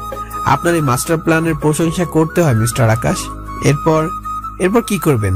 মেরে ফেলবেন আমায়? আপনি কি মনে করেন আমায় মেরে ফেললে আপনি বর্ষাকে পেয়ে যাবেন? কখনোই বর্ষাকে পাবেন না। আপনার মতো খারাপ একটা মানুষকে কখনোই বর্ষা বিয়ে করবে না। মিস্টার অপূর্ব, নিজের সীমায় থেকে কথা বলুন, না হলে কি করবেন আপনি? কি করতে পারেন আপনি? কি মনে করেছেন আমি আপনাকে ভয় পাই? কখনো না। আপনি দেখতে চান আমি আপনাকে কি করতে পারি? আমি খুব রেগে ওর দিকে তাকিয়ে চুপ করে আছি। ও রাসেল নামে একটা ছেলেকে ডাকলো, দরজা খুলে একটি ছেলে এলো। তবে ছেলেটিকে দেখে আমি খুব একটা অবাক হইনি, কারণ সেই ছেলেটা, যে ছেলেটা শাড়ি পরে অজ্ঞান হওয়ার ভান করে বাগানের পেছনে পড়েছিল, ছেলেটা আসতে আকাশ বলল, ওর এমন অবস্থা করো যাতে ও আমার ক্ষমতা সম্পর্কে ভালোভাবে টের পেয়ে যায়। কথাটা বলে আকাশ রুম থেকে চলে গেল। আর রাসেল নামের ওই ছেলেটি ঘর থেকে বেরিয়ে বড় লাঠি হাতে নিল। তারপর আমাকে যেভাবে টর্চার করলো তার বর্ণনা হয় নাই দিলাম। আমাকে মারতে মারতে প্রায় আধমরা করে ফেলে। এরপর একটি ইঞ্জেকশন দেয় আমাকে। ইঞ্জেকশনটা দেওয়ার সাথে সাথে আমার 2 চোখে ঘুম নেমে আসে। আমি ঘুমিয়ে পড়ি। ঠিক কতক্ষণ ঘুমিয়েছিলাম বলতেই পারবো না। হঠাৎ আমার ঘুম ভাঙে একটি সাইরেনের আওয়াজে। সম্ভবত অ্যাম্বুলেন্স কিংবা পুলিশের গাড়িতে যে সাইরেন বাজে সেটার। সাইরেনের শব্দ শুনে আকাশ এবং রাসেল দুজনে আমার রুমে চলে আসে। এসে নিজেদের মধ্যে কথা বলতে থাকে। পুলিশ এখানে কি করে এলো? তাহলে পুলিশ এখানের ঠিকানা কিভাবে জানলো? কিছু একটা করতে হবে, কিছু একটা করতেই হবে। আমি এখন অনেকটা দুর্বল অবস্থায় আছি, কারণ ইনজেকশনের প্রভাব আমার শরীর থেকে এখনো যায়নি। তাই চোখগুলো ভালো করে মেলতে পারছি না। হঠাৎ দরজায় পুলিশের কড়া নাড়লো। আর ঠিক তখন আকাশ বলে উঠলো, এখানে থাকা যাবে না রাসেল, চল পিছনের দরজা দিয়ে পালিয়ে যাই। এখন চল, বেঁচে থাকলে এই অপূর্বকে আবার দেখে নিব। কথাটা বলে আকাশ আর রাসেল পেছনের দরজা দিয়ে জঙ্গলের রাস্তায় বেরিয়ে পড়লো। ওদিকে পুলিশ দরজা খুলতে না পেরে দরজা ভেঙে ঢুকলো। ঢুকে আমি যে রুমে সে রুমে চলে এলো। তবে দেখতে পেলাম পুলিশের সাথে বর্ষা, আফসার ভাই ছিল। ব্যাস, ওই ঘরের কাহিনী এতটুকু পর্যন্তই। তারপর আমি জ্ঞান হারিয়ে ফেলি ওই ইনজেকশনের প্রভাবে। আমার আর কিছু মনে নেই। যখন আবার চোখ খুললাম, আমি হোটেলে নিজের বিছানায় ছিলাম। আমার পাশে বর্ষা বসে আছে, খুব অস্থির ভাবে আমার দিকে তাকিয়ে আছে। আফসার ভাই, মিস শায়লা এবং ইয়াকুব স্যারও ছিলেন সেখানে। আমার আরেক পাশে দেখছি ডাক্তার বসে আছে, আমাকে চেক আপ করছেন। সবকিছু দেখার পর ডাক্তার বর্ষাকে বলল, ভয়ের কোনো কারণ নেই ম্যাডাম। মিস্টার অপূর্বকে অতিরিক্ত মারার কারণে এবং ওনার শরীরে একটি মারাত্মক ইঞ্জেকশন পুশ করার কারণে ওনার শরীর কিছুটা দুর্বল হয়ে পড়েছে। তবে কোনো সমস্যা নেই, আমি কিছু মেডিসিন লিখে দিচ্ছি। এগুলো নিয়মিত খেলেই উনি দ্রুত সুস্থ হয়ে যাবেন। এরপর ডাক্তার মেডিসিন লিখে দিয়ে চলে গেল। কি থেকে যে কি হয়ে গেল কিছু বুঝতে পারলাম না। ওই ছেলেগুলো কারা? মিস্টার অপূর্বর ভাই, যারা আপনাকে কিডন্যাপ করেছিল? বলতে পারবো না, কারণ আমি কিছুই দেখিনি। বর্ষা চুপ করে আমার দিকে তাকিয়ে আছে, একটু রাগও আছে সম্ভবত, কিন্তু কিসের রাগ সেটা বুঝতে পারছি না। কিছুক্ষণ পরে ইয়াকুব স্যার বলে উঠলো, তা মিস্টার অপূর্ব, এই ছেলেগুলো কারা? তাদেরকে চিনতে পেরেছেন? না স্যার, আমার চোখ বাঁধা অবস্থায় ছিল, তাই কাউকে দেখতে পাইনি। মিস্টার ইয়াকুব, আপনারা এখন একটু আসুন। মিস্টার অপূর্বর সাথে আমার কিছু জরুরি কথা আছে। মিস্টার ইয়াকুব মিস ফাইজা এবং আফসার ভাইকে নিয়ে রুমে চলে গেলেন। ওরা চলে যেতে যেতেই বর্ষা আমার বুকে অনেকগুলো ঘুষি মারলো। ওর এমন অবস্থা দেখে আমি বললাম, আরে কি করছেন কি? মাথা ঠিক আছে আপনার? আমি অসুস্থ দেখতে পাচ্ছেন না? ভালো হয়েছে তুই অসুস্থ, আরো অসুস্থ হলে ভালো হবে। কি করছেন কি ম্যাম? লাগছে তো। লাগুক, তোর এরকমই হওয়া দরকার। কি বললেন? আপনি তো খুব নিষ্ঠুর। দেখছেন আমি অসুস্থ, তারপর আমায় অভিশাপ দিচ্ছেন। কে বলেছিল তোকে এত উদার হতে? আমাকে বুঝিয়ে আকাশকে চাকরি দিয়েছিস, এখন বুঝ, ফল ভোগ কর। আশ্চর্য, আমি কি জানতাম যে আকাশের মনে ওরকম শয়তানি বুদ্ধি লোকে আছে? তুই না বুঝলে কে বুঝবে শুনি? তুই তো বিদ্যাসাগর, তাই না? আচ্ছা, একটি বিষয় আমার কাছে খুব খোলাটে লাগছে। আপনারা আমাকে খুঁজে পেলেন কিভাবে? তোর মোবাইল লোকেশন ট্র্যাক করে। ও এজন্য আকাশ বুঝতে পারেনি যে কিভাবে পুলিশ আমায় খোঁজ পেল। আসলে কাঁচা ক্রিমিনাল তো, তাই। বর্ষা আমার দিকে রাগে একটা লুক নিয়ে তাকালো, তারপর মুখ ফিরে নিল। তুই জানিস তোকে না পেয়ে কি অবস্থা হয়েছিল আমার? পুরো জঙ্গল পাহাড় তোকে তন্ন তন্ন করে খুঁজেছি, কোথাও পাইনি। তুই জানিস তোকে না পেয়ে আমি কত কেঁদেছি? কেন কেঁদেছেন? কেন আপনি বললেন না যে? জানি না। যাক, আমার জন্য কাদার কেউ আছে তাইলে। দেখি একটু। উফ, লাগছে তাই না? ওর সাথে কথা বলতে বলতে আমার নিজের দিকে তাকাতেই ভুলে গিয়েছি। যেভাবে আমাকে মেরেছে, আমার পুরো শরীর ব্যথা করেছে। আমার মাথায় ব্যান্ডেজ করা, হাতেও কিছু ব্যান্ডেজ, শরীরে অন্য জায়গাতেও ব্যথা করছে এখনো। এরপর বর্ষা আমার জন্য একটা স্যুপ নিয়ে আসলো আর বলল, নে হা কর। আবার সেই স্যুপ? একদম ভ্রু কুচকাবি না, পুরোটা খেতে হবে তোকে। এইসব গরু ছাগলের জিনিস আপনি আমাকে খাওয়াচ্ছেন? একটা থাপ্পড় দেব, মাথায় সব জ্ঞান মাথায় চলে আসবে একেবারে। এসব গরু ছাগলের খাবার না, বুদ্ধু যেন কোথাকার। তোর এই কন্ডিশনে এই স্যুপ খেলে ব্যথা অনেকটা কমে যাবে। আমি তো শুনেছিলাম স্যুপ খেতে অনেক টেস্ট, কিন্তু আমার জন্য যে স্যুপ নিয়ে আসেন আপনি, এগুলো তো তেতো হয় কেন? এগুলো মুখের স্বাদের জন্য খায়, আর এগুলো শরীরের জন্য উপকারী। কিন্তু চুপ, হা কর, একটা কথা বলবি না। কি আর করার, বাধ্য হয়ে হয়তো স্যুপটা খেয়ে নিলাম। একদম পুরোটা খাইয়ে দিল আমায়। আমার জন্য ওর এতটা কেয়ারিং, যেন আমার হৃদয় ওর জন্য আরো বেশি ভালোবাসার সৃষ্টি করেছে।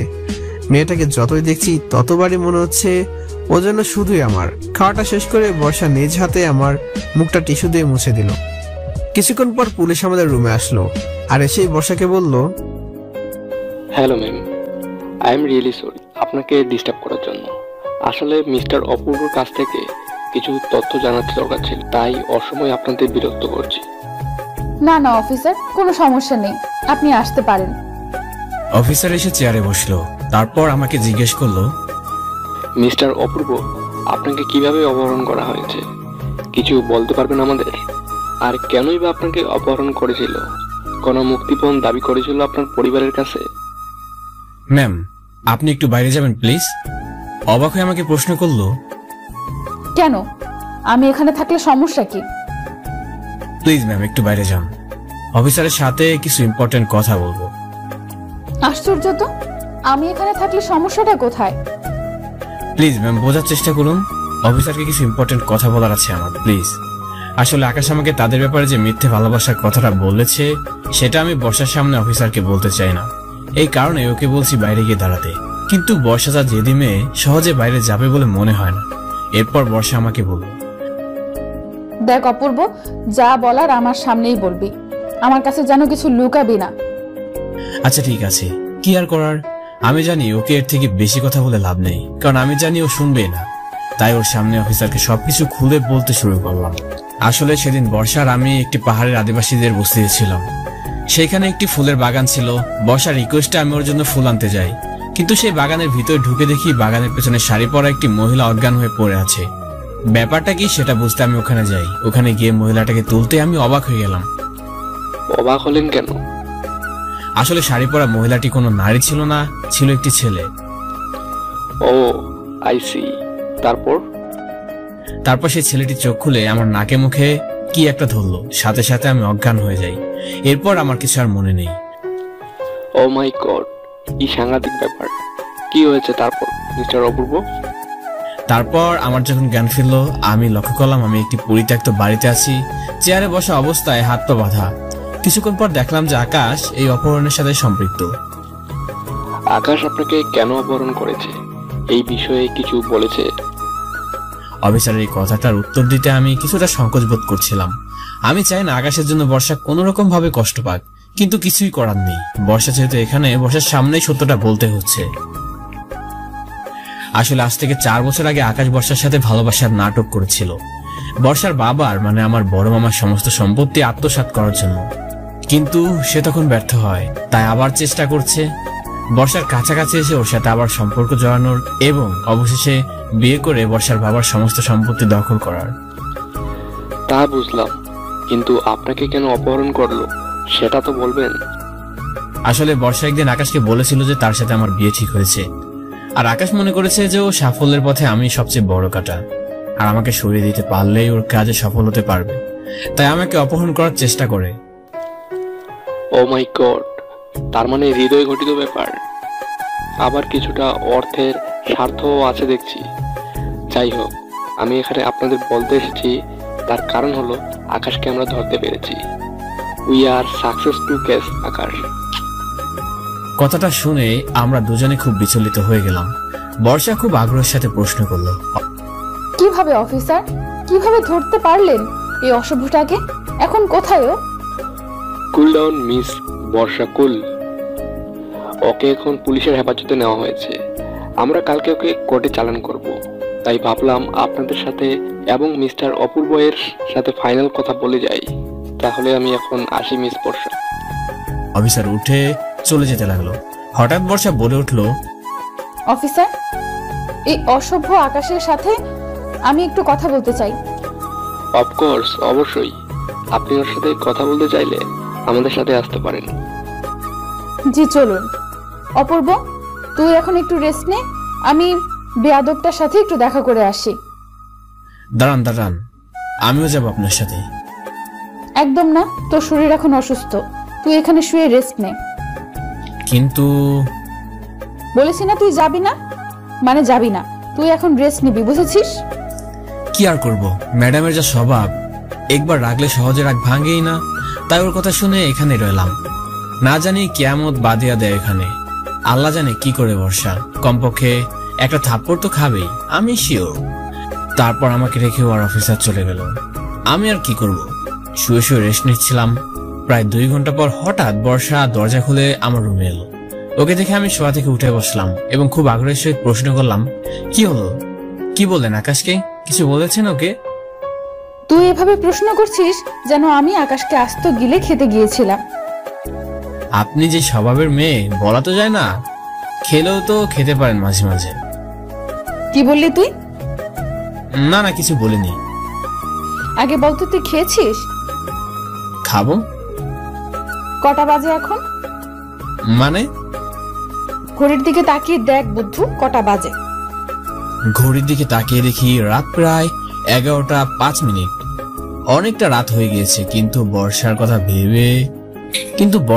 ভেবে কোন দিক দিয়ে সময় চলে গিয়েছে কিছুই বুঝতে পারিনি আমি। তুই এখানে অপেক্ষা কর, আমি তোর জন্য খাবার নিয়ে আসছি। আমি মাথা নাড়লাম। ও চলে গেল খাবার আনার জন্য। কিছুক্ষণ পর বর্ষা আমার জন্য খাবার নিয়ে চলে আসলো। ওর হাতে খাবার দেখে আমি সঙ্গে সঙ্গে বলে উঠলাম, প্লিজ প্লিজ প্লিজ। আবার সেই তেতো স্যুপ খেতে আমি পারবো না, প্লিজ। বর্ষা আমার কথা শুনে একটু হাসলো, তারপর আমাকে বলল, ভয় পাস না, তোর জন্য এবার স্যুপ আনিনি, বাঙালি খাবার এনেছি। কথাটা শুনে একটু শান্তি পেলাম। এরপর বর্ষা বিছানা আমার পাশে বসলো। আচ্ছা, খাওয়ার আগে ওষুধগুলো খেয়েছিস? খাওয়ার আগে ওষুধ? না তো, মনে নেই। মনে নেই মানে? আসলে ওষুধ খেতে ভালো লাগে না, খুব তিতে। তুই কি একটু সিরিয়াস হবি না? তোর জীবনে সুস্থ হতে হলে তো ওষুধ খেতেই হবে, তাই না? দেখ, নিজের একটু যত্ন নিতে শেখ। মানুষ কি সবসময় একরকম থাকে বল? একটু চেঞ্জ হ। কিন্তু তুই? তা আমি কখনো চেঞ্জ হব না। মানে কেন হবি না? আমি চাই আমার জীবনে এমন কি আসুক যে আমার নিত্য প্রয়োজনের সবকিছুর খেয়াল রাখবে, আমার যত্ন নেবে। ইস, বয়ে গেছে তোর যত্ন নিতে। এইরকম কে আসবি তোর জীবনে যে তোর মতো বুদ্ধুর যত্ন নেবে শুনি? বর্ষা খাবারগুলো বাড়তে বাড়তে বলল, কেন আপনি আছেন না, আপনি নিবেন। কথাটা শুনে বর্ষা আমার দিকে অন্যরকম চাহনিতে তাকালো। ওর এমন তাকানো যেন হৃদয়কে ঘায়েল করার মতো। সে চাহনি মুগ্ধ করে আমায়। মুখশ্রীটা যেন নিষ্পাপ, চোখ যেন কথা বলে তার। কি বলবো সৌন্দর্যের কথা। আমার জীবনের দেখা এক অনন্য সুন্দরী বর্ষা। শুনেছি মানুষ যাকে ভালোবাসে সে যেমনই হোক না কেন, সেই পৃথিবীর সবচেয়ে অপরূপ সুন্দরী। হঠাৎ করে বর্ষা বলে উঠলো, ইস, আমার বয়ে গেছে তোর সেবা করতে। কেন করবেন না? একদম না, তোকে মেরেই আসতে রাখবো না আবার সেবা। যদি কোনোদিন করতে হয় বাধ্য হয়ে? যদি করতে হয় তখন দেখা যাবে। এখন হা কর, বেশি কথা না বলে খাবারগুলো খেয়ে নে। কি বাস্তবতায় মুখ, যেন আমার জন্য ওর কত চিন্তা। ওকে শুধু একটু বলতে ইচ্ছে করছে, এভাবে সারা জীবন আমার পাশে থেকে বর্ষা, প্লিজ কখনো ছেড়ে যেও না। তোমার ছাড়া আমি বাঁচবো না, একটু মুহূর্তও না, বাঁচতে চাইও না। কারণ এই হৃদয় শুধু তোমার স্থান। তোমার ছাড়া আর কাউকে ভালোবাসতে পারবো না, কাউকে জায়গা দিতে পারবো না এই হৃদয়ে। তোমাকে যে বড্ড ভালোবাসি বর্ষা, তাকে তুমি আজও বুঝুনি? হঠাৎ খাওয়ার মাঝে ওকে প্রশ্ন করলাম, কি করলেন আকাশের কাছে গিয়ে? কেন? না, এমনিতে জিজ্ঞেস করছিলাম। তুই জানিস না আমি ওর কাছে গিয়ে কি করতে পারি? কমপক্ষে একটা চর তো মেরেছেন, এটা জানি। না, ওকে কোনো চর মারিনি। কি বলছেন কি? আপনি আকাশকে চর মারেননি? এটা আমাকে বিশ্বাস করতে হবে। সত্যি রে, ওকে কোনো চর মারিনি। তাহলে? ওকে এমন কিছু কথা বলেছি যা ও সারা জীবন মনে রাখবে আর আফসোস করবে।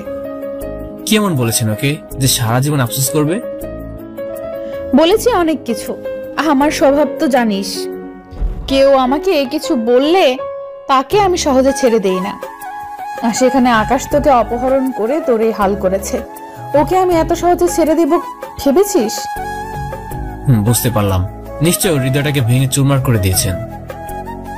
একদম বেশি কথা বলবি না, খেয়ে নে। আমি খেয়ে নিলাম। সবকিছু আমার কাছে কেমন জানি ঘোলাটে লাগলো। আশ্চর্য, কলেজ লাইফে একটা ছেলেও ছিল না যে বর্ষার হাতে থাপ্পড় খায়নি। অবশ্য এমনি এমনি বর্ষা ওদেরকে মারেনি, ছেলেরা ওকে খুব ডিস্টার্ব করতো। তাই যাই হোক, এত গভীরে গিয়ে আমার কোনো কাজ নেই। খাওয়া শেষ করে বর্ষা আমায় ওষুধগুলো দেখে দেখে খাইয়ে দিল। এরপর আমায় বলল, নে এবার শুয়ে পড়, অনেক রাত হয়েছে। আমাকে শুয়ে দিয়ে আমার উপর চাদরটা দিয়ে দিল। তারপর আমি বর্ষাকে বললাম, আপনি শুয়ে পড়ুন গিয়ে, আর হ্যাঁ, শোয়ার আগে অবশ্যই খেয়ে নেবেন। বর্ষা আমার কথা শুনে একটু মুচকি হেসে বলল, ঠিক আছে, good night. Happy dream night. তারপর আমার রুমের লাইট অফ করে দিয়ে বর্ষা ওর রুমে চলে গেল। আমি ঘুমিয়ে পড়লাম। সকালবেলা আমার ঘুম ভাঙলো চোখের উপর মিষ্টি রোদের ছায়। চোখ খুলে দেখি বর্ষা আমার রুমে জানালার পর্দাগুলো খুলে দিয়েছে। Good morning. ঘুম কেমন হয়েছে? ঘুম আর হলো কই, ঘুমটা তো আপনি ভেঙে দিচ্ছেন। বেশি ঘুমালে গায়ে এবার পানি ঢেলে দেব। এবার উঠ, ফ্রেশ হয়ে নে, আমাদের যেতে হবে। আমার অফিসের সবাই কি বাসে উঠে গিয়েছে? অফিসের সবাই না, শুধু তুই আর আমি। মানে অফিসের সবাই যাবে না?